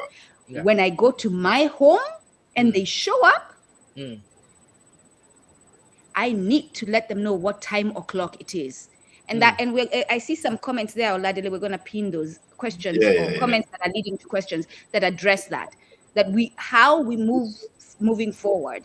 We as Africans, when attacked in our own home, must let the person who attacked us know that it's not accepted, in very clear terms. And those terms ain't sitting with you, praying with you, calling Jesus upon you. No, those terms is you will not be comfortable in Africa. And none of you will be comfortable in Africa if this is how you're behaving. Kenyans know something about that. When the Chinese were beating up Kenyans, they were told what time o'clock it was. So anyway, just my 2 cents on the Belfast issue. It is not nice that it happened to our people, but we should not expect anything else, because we are in their space and this is how they move. Okay. All right. The honest answer from me, and we go to the questions. We do not need the white man. We never did. What we need urgently, structurally, psychologically, is to dismantle the systems that made it appear otherwise. We need African education that teaches African children who they actually are. We need African capital funding African ideas. We need African institutions strong enough that their validation means something. We need continental integration so deep that Africans become each other's first market, first partner, first call. We need to stop asking for a seat at the white man's table. I remember that we built tables long before he arrived. The question is not why we need him. The question is, when did we forget that we don't? Yeah, that's a good one. Yeah, definitely. Definitely. It's I think today Nduku has I think hit the nail on the head. It's going to be very uncomfortable for a lot of people, because you're taking people out of their comfort zones. But that is the truth, because look at it. How many years now? What, 1960, if we take Nigeria, gained independence, and we're almost like back where we started. And the only difference is we've got a new president. Because you never gained independence. That's because you never gained independence. Yeah, I agree. Guys, we just, just to wrap this up, guys, we African people, as uncomfortable as it is, and me and Nduku say this all the time, this is the work that we need to do. Yeah. We don't want to face the fact that we need to be uncomfortable to gain freedom. Yeah. Your trinkets and mirrors and your capitalist overtures, trying to own a home and all those things, is leading you nowhere. All it does is keep you in a cycle that you keep repeating, and there's no liberation. Yeah. Africans back home, what capitalism is not going to save any African back home. There's going to be a few people who has the money, but the majority are in poverty. For me, that's not liberation. Liberation means when everybody can actually afford to, have shelter, feed their kids, educate their kids without stressing. Yeah. What the white man's given us is not that kind of solution. It's basically kept us in poverty that we never had before. Because don't forget, once upon a time, Africa was never in poverty. We were self-sufficient. We had what we needed. Yeah. And guys, we lived in nature and protected nature. Yeah. They came and they started destroying nature. They started destroying our water, our farmland. Our crops became cash crops instead of subsistence farming. Crops, instead of food crops, So basically, they took away our way of life that was, sufficient and sustainable for everybody, and they brought the white man in the system. And till today, in 2026, we're still hanging on to that. Yeah, and that's why the majority of the continent right now is in poverty, because we're using the wrong system, the wrong software, with the wrong we're using the wrong software. Yeah. So just great analogy. Just to add to that, and I'm sure we can move pretty swiftly through this. Yeah. Burkina Faso, what do you think they're doing differently right now that can turn this thing on its head? Because yes, we've heard of covert moves being made against him, but even with those covert moves, he's still able to make some good strides. Because I think there was something that he did recently in the last few Nduku, correct me if I'm wrong, in the last few days, apparently he's cut ties completely from France, right? Yes, a couple of days ago, it cut ties with France. With France completely. Yeah. So those are the things that I think. But my brother, he's focused. He's focused. He's determined to cut the canker off. Yeah. So how many African leaders are ready to do that? That's a sacrifice. How many African leaders are ready to do that? Come with that sacrifice. Is Tinubu ready? No. Tinubu, I don't think. No, he's not. He's not. No. Mahama is trying. Mahama is trying, but are they ready to cut off? No. Yeah. Go on. Speaking of Tinubu, brother Babajide shared a couple of videos for context with this, and one of them was Tinubu's wife talking about how many billions she gives to this and that. My question if I was standing there next to her, I would have said, "Excuse me, ma'am, how did you make the billions that you can give so freely and so separate, like as if it's nothing? I gave 1 billion to this entity. I gave another billion to that entity. Yes. Imagine me, an African. I am able to give billions to this and billions to that, and that's her, the wife. Where did you get the billions? And she's saying it with so much confidence, like it was her money. Imagine it was her money. You understand? I mean, I just watched that. I mean, it's unbelievable. And then to the two of you, before we move to the questions and solutions, this thing about AGOA goes back to, okay, so we believe that the white man is the solution, and everything that the white man walks on is godly, and it is our way forward as human beings. But so you go ahead and the white man tells you AGOA, African Free Trade, whatever it is, the full name is, that is the solution to your economic woes, that Africans, you can invest. They come to Philadelphia, because I was there when that meeting was held. They tell the blacks in Philadelphia, you can invest in Africa through this system. And you're all now using that white man's way of finding solutions to rebuild your wealth. And then another idiotic white man comes in and says, to hell with AGOA, we are not doing it. And so now that fickle system, because that's what their systems are, that you based everything on, is now poof. Because you did not, it's the three little pigs once again. It's the three little pigs. We keep building with hay, and what was the other house of the three little pigs that went down? Instead of building with a stone, right? With wood and hay instead of building with stone, right? And there's some racist psychology there to talk about. We can have that through. I didn't know you knew a white man's nursery rhymes. just pulling your legs there. Just pulling your legs there. No, but say it. I didn't hear it. I missed the joke. I said I didn't know you knew some white man's jokes or some white man's nursery rhymes. Sorry, nursery rhymes. I do what I do from experience. I was conditioned just like all of you. I was just as stupid as everyone else, believing the white man was the solution. Oh, look at the United Nations. You couldn't tell me anything against them. I want a job with the United Nations. I literally got a job with the federal government. Yes. Oh, look at what they're doing. They're helping here. Oh, we're fighting terrorism. We're doing this. I was that person until I realized, oh, shit, this is all trickery. This is the enemy. This white person here is the enemy. This Western system is the enemy. So yes, I know every church song. I know I've read the Bible from one front cover to back cover. I will sing all these church songs. You invite me to church, you will be so proud of me. I'll be there singing along, because that is what will make me ignore the fact that you're all selling bullshit. So yes, we fight the system because we know the system, because we have experienced the system. We've had intimate relations with the system. Regarding AGOA and Western solutions, they are not a solid foundation. Yeah. What we create ourselves is a solid foundation, because we help it stay grounded. But to create things ourselves, we have to remove the barriers. We have to remove those who sabotage us. Literally remove them. Give them an option to remove or figure out other ways of removing them. We cannot have CIA operatives. And I'm going to say this publicly. People will be like, why do you say this publicly? These conversations should be had behind closed doors. This one doesn't need to be had behind closed doors. Like, why on earth should it be secret that we Africans should remove the CIA from Africa? Why should that be a secret conversation? How we go about it is what should be secret. And we know it, no one else's business. But the fact that we have to remove covert operatives, we have to remove mercenaries. I shared with you all last week the movie, the Lumumba movie. I'm forgetting it now.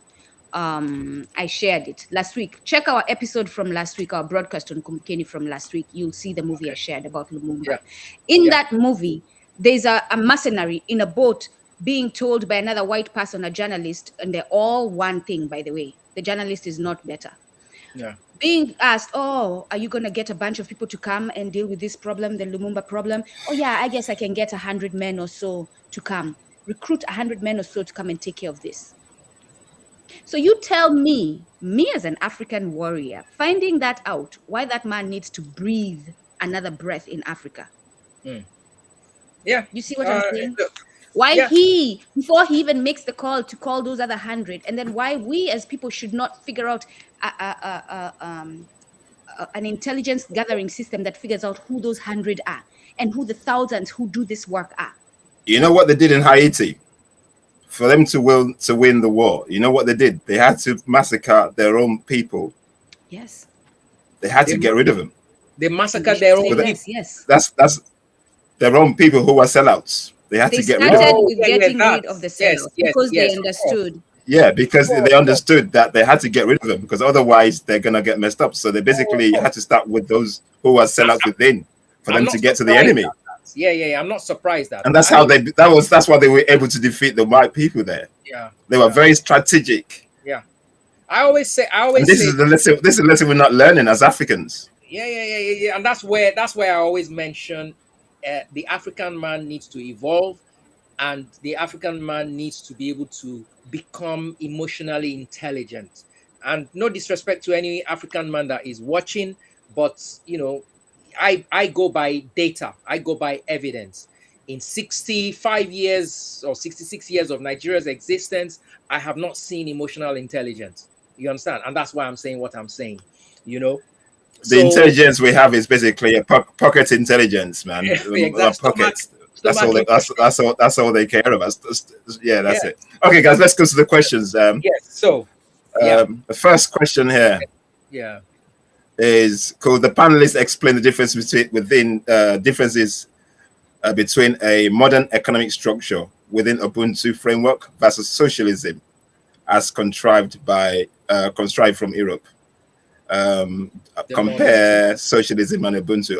For me, there's no comparison anyway. But if you guys want to go first, Babajide, go and I'll go. Go, Baba. Yeah. I think if I'm going to take Ubuntu, the Ubuntu system, right? As much as I haven't really studied it in depth. This, if I take it from a very simplistic view, it's very communal. You do for me, I do for you. We what belongs to me belongs to you. We take care of each other's business in terms of family, in terms of children. Every single thing is means we have to care for the community. We have to care for each other. I'm sure Nduku will be able to explain it even better. Now, how we turn that into a financial model is going to obviously require a lot of. I mean, I don't even think it's going to require too much work. I think we just need to go back to basics. We talked about the cattle rearers earlier. We're going to need farmers. We're going to need people going back to doing tangible things. It's not about wearing a tie, sitting in an office and thinking, oh yeah, you can stock trade. And no, you got to go back to doing real things, and it's those real things that become transferable within the community. And that's what Ubuntu is going to be all about. Because I mean, we're all huddled into New York, huddled into London. There's no community there. No. Everybody is just sitting in their homes waiting to go to the office the next day. Meanwhile we have what I think is it 923 square kilometers of land in Africa with 1.4 billion people. If I got that correct, I'm sure I'll get that figure shortly. There's so much that we can do with Ubuntu. Africa can feed the world even with Ubuntu if we have to. We probably don't need to, you understand, where Ubuntu is concerned, so I think Ubuntu, in comparison to I'm not even too familiar with the Nordic model either, the socialist model. I don't think there's any comparison actually, because if we look at climatic, if we look at Russia, right, because Russia was a very deep socialist state, right? But I would want to believe that socialism didn't really work there because of their climate. Now, if the climate were different, maybe it would have. If it was properly applied in a warm climate where you could grow things, livestock can survive. There's no problems of winter, etc., etc. Maybe socialism would have thrived and would have been able to explain it better. Because you look at China as well, it wasn't really successful there too. And I think I want to put that down to maybe climate, but I'm not an expert on socialism. So maybe Nduku can help me out here.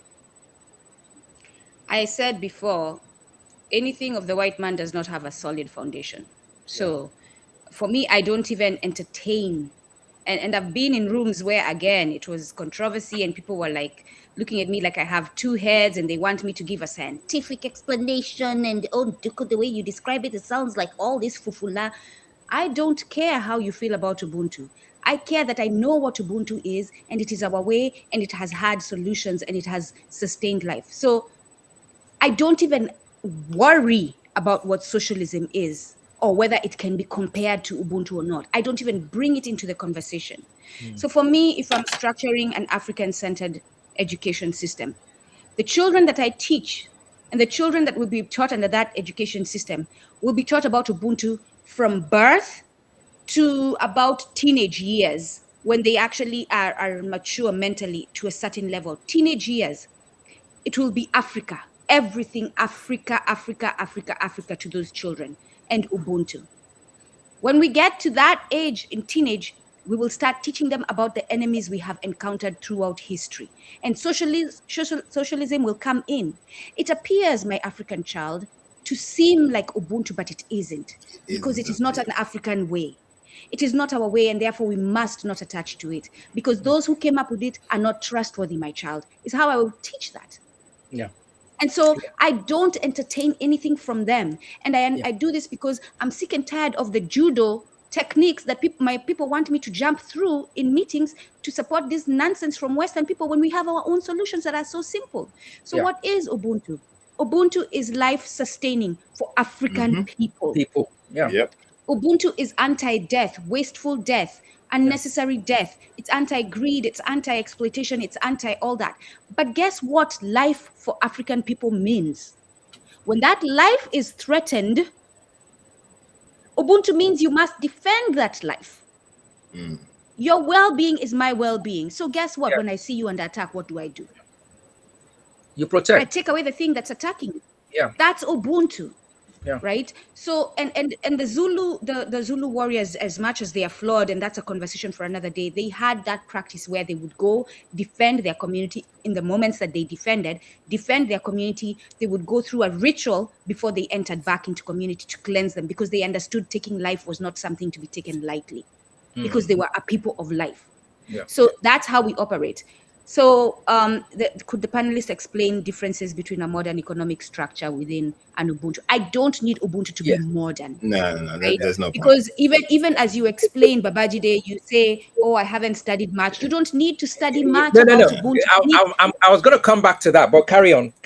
Yeah. Right? You don't need credentials to understand Ubuntu. You don't need some professor from somewhere to say, oh, Babajide is an expert and therefore he can speak on Ubuntu. You need to have that understanding that I just explained. Yeah. Grounded. For us, if it is an African principle, it puts Africans first.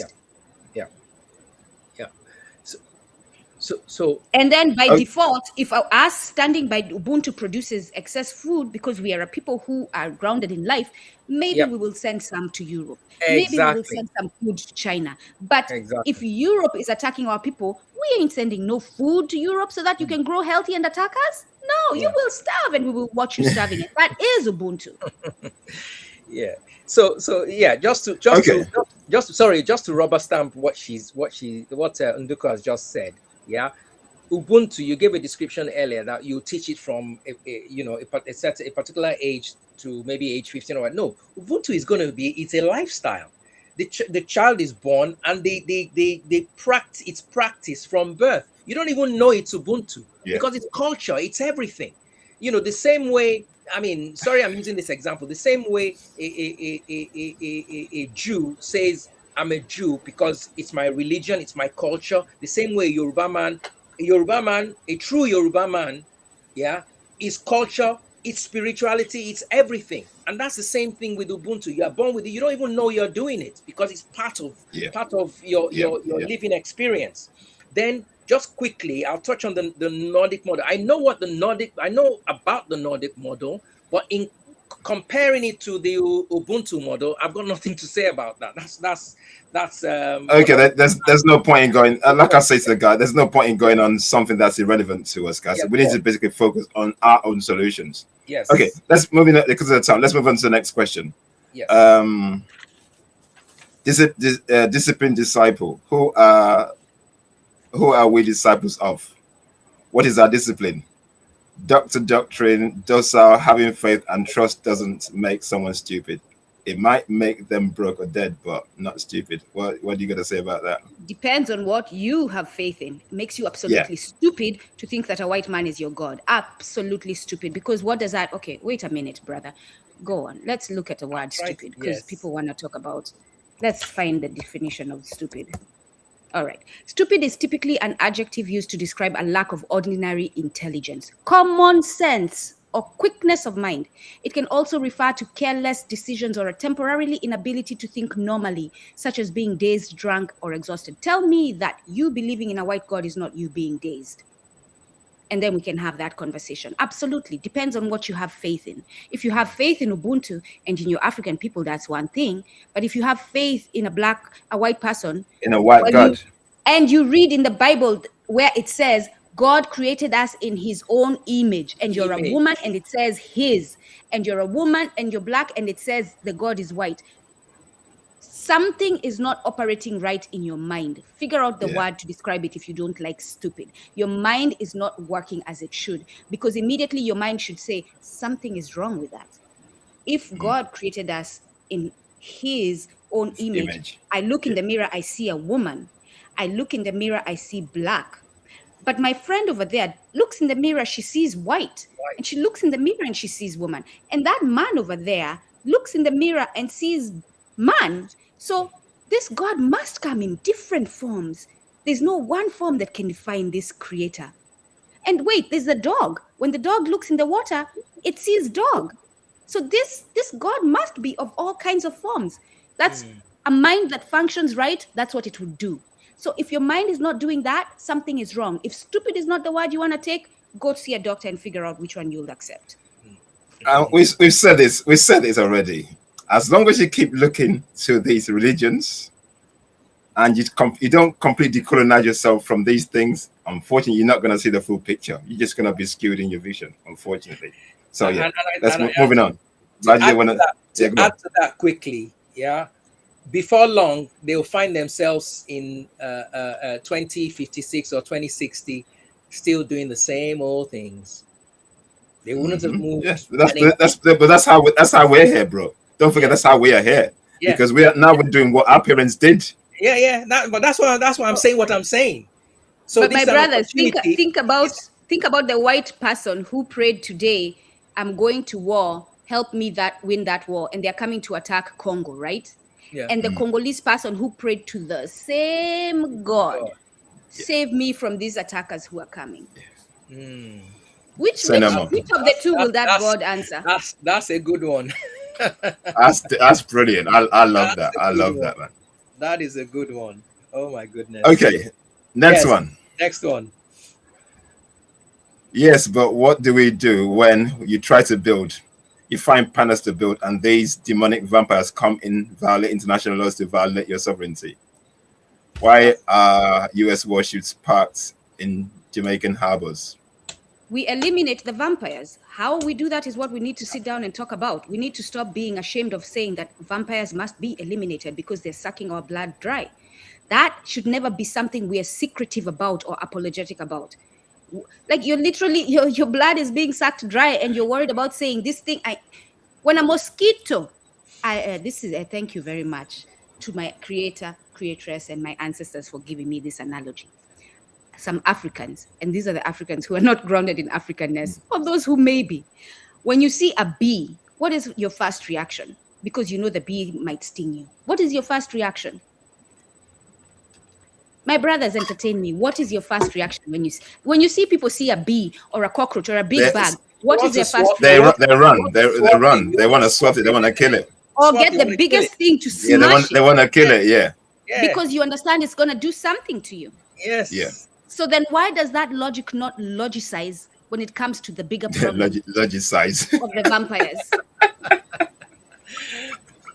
Why don't we get the SWAT and swat the vampire, which is a bigger threat than the mosquito? Well, maybe not when you think about malaria. But the bee, why do we not do that? Why then do we deceive ourselves intellectually and say, oh, we can't do that?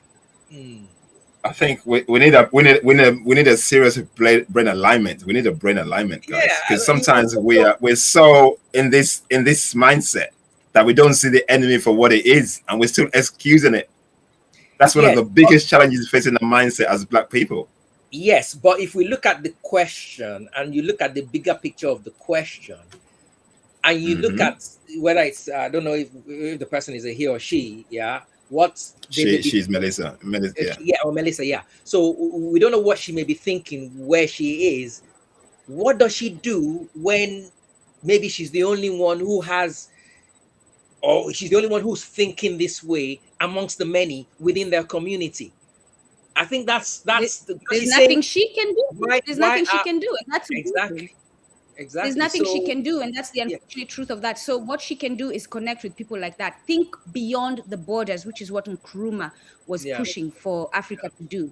We cannot have borders because borders limit us. Because as you just gave in that example with Melissa, if she thinks within her borders, Jamaica, she's going to be limited because there are no people, and make it even the local borders, whatever town she comes from. If she thinks just within that town, the wall that prevents her from moving forward will come very quickly if there are not many people who are aligned with her. So she has to think beyond that and see a global Black people seeking liberation. For us, the only solution is going to be coming together and strategizing. Yeah. We can't just keep getting killed. We can't keep being reactionary, or let's get up and protest because someone was killed. No, we actually seriously have to come together behind closed doors and start saying, okay, in Jamaica, this ship came. What can we do? These are the laws that are apparently we're being governed with right now. How do we defend ourselves when we violate them? Because we must violate them. How do we build laws that are ours? How do we implement them? How do we give the middle finger to this system that is no longer ours, right? We have to start the brains. And you started by asking before, are we short of talent or are we short of self-belief? There's no way 100% we are not short of talent. We are actually bleeding over with talent. Yes. Now the belief that we can and must liberate ourselves, it is not going to be given, is what we need to stand by and be unapologetic about saying that's a vampire. And the last time I checked, when the vampire comes out at night, it's killing my whole family. So guess what? I'm burning that vampire. I'm sticking a stake in their heart. That vampire is no more tomorrow. So what do you have to say about Kenya and what Ruto did recently with the Ebola issue? Because it's similar. What I have to say about Kenya, this place, it cannot be said here. Sorry. I have to say about Ruto cannot be said in a public space. It can't be said. Everything I said could give you what I have to say about that. Okay. Not saying it should tell you exactly what we meant to say, my brother. Yeah. Of course. Okay. Our greater issue in Africa is execution, not education. If we took an Afrocentric approach to things academically, it doesn't get away from the fact that Africans within themselves can be selfish. How do you know how to execute if you're not educated on how to execute? How do you know when to execute if you're not educated on when to execute? No, we literally, like, how do you know if you're not educated? Yeah. And education comes in different ways. Education comes with me sitting with my grandma and having a conversation, and my grandma says to me, this is how we take care of seeds, and that I am educated. Conversations with wiser people, conversations with people who know is education as well. So how do you know how to do a thing without education unless you were born with that knowledge? Then how do you devalue education? The thing with us, two things can be true. We need to educate and execute. Because what kind of education are you executing in the first place? Yeah. If you've been miseducated, after you've been miseducated, how do you execute the miseducation? And that's why, Oladele, we have Black people in Ghana executing capitalism and exploitation, because that's what they've been miseducated to think is wealth. And so they're building apartments that Black people cannot live with, definitely not Ghanaians, because this is what they've been told is execution. You see? So if they were educated that you cannot do this, they wouldn't execute that way. They'd execute in a more communal way, a more grounded way that is going to not create an unequal society. My brother. I'm sorry, Babajide, but I'm just going to say, sorry, before you go, Babajide, I'm just going to say, and I said the fact that Africans within themselves can be selfish. Selfishness basically comes from exactly what we're saying. The fact that you don't know, but you think you know. Yeah, you don't know, you think you know. And the fact that, like Nduku has said, yes, you first need to be educated. And once you're educated, the execution happens automatically because you know what to do and what not to do. Am I correct in that understanding? Yes, but also, Babajide, look at this. If we took an Afrocentric approach to things academically, it doesn't get away from the fact that Africans within themselves can be selfish. That sentence lets me know, my brother Bwana Haguziki, that you don't understand what an Afrocentric approach is. Yeah, because an Afrocentric approach will address selfishness. It will automatically get rid of that. It will address selfishness, and it will address the consequences for being selfish. Yes. It basically contradicts itself, unfortunately, because if you're Afrocentric, then you won't be selfish. Yes, because you're practicing the Ubuntu the Ubuntu system, and the Ubuntu system is not a selfish system. Okay, he said, I wish you guys had a live link so that I can explain the issue. Yeah, send a message because they're closing now. Yeah. What issue are they referring to? What we just talked about now. And this, the Bwana Haguziki was also mentioning, which I guess is attached to this, the people who betray within, like looking at the problem inside us before we attack the white man. And he's right. But then we can do two things at the same time. We can attack the white man and look at the problem within. Of course we can. Masters, right? We need to be master. We do this on a regular basis. An African mother will have a child on the back while she's cooking and while she's reading a book to another child.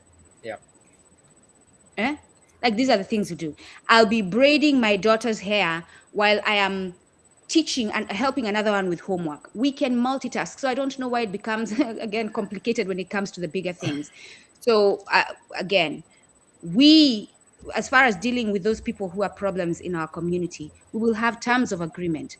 There will be certain ways that we must carry ourselves under Ubuntu. And if you strain from those ways, there will be consequences. What those are, we need to come together as a community and agree on. But definitely, you will not be selfish. Like you will not misalign yourself with Ubuntu and just chill there like everything is okay. No, you will be called to session. You'll be called to Mbongi and you will be addressed. And maybe your repair will be that you have to go to so-and-so's farm. She's an elder. She's not able to till her land. You're going to be tilling it with no return for a month. Okay, guys, I think that's about it for today. Just to put it out there, guys, can you please follow our channels, please? I've got it on the screen there. The Data Economist with Babajide Ojejinmi's channel, Kumbukeni for Nduku, and the Emerging Alkebulan for Oladele Dosunmu. Please follow our channels. Please subscribe. If you find this information insightful and useful, please share, because we need to get it through the algorithms. So please help us share the message.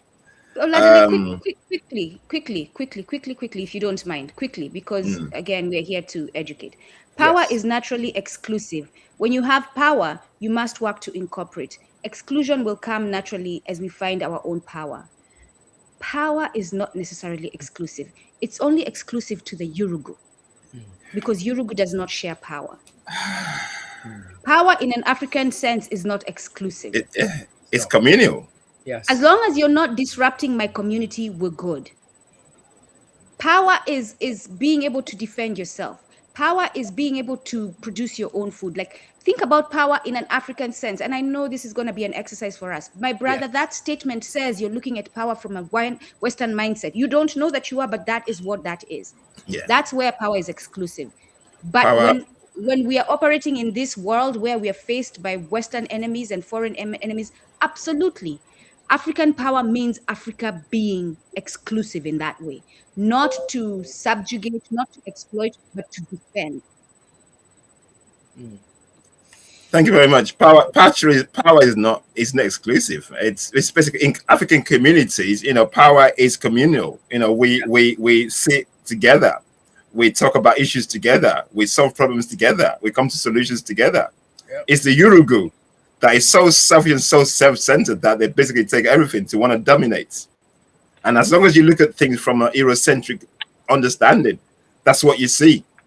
But when you go back to your ancestral wisdom and ancestral thinking, you see things completely differently. And this is basically why decoloniality is so important. African education is so important because as long as we keep looking at solutions from an Eurocentric viewpoint, it distorts what we see, and now we prefer solutions. And this is basically why so many people are struggling to understand what we're saying, because everything you're thinking and saying is based on the miseducation that you got from the Eurogroup. There's nothing African, there's no Afrocentricity about your solutions. And this is why Africans are not finding the solutions that we need for Africa. And this is like Babajide said, this is what Ibrahim Traore is doing.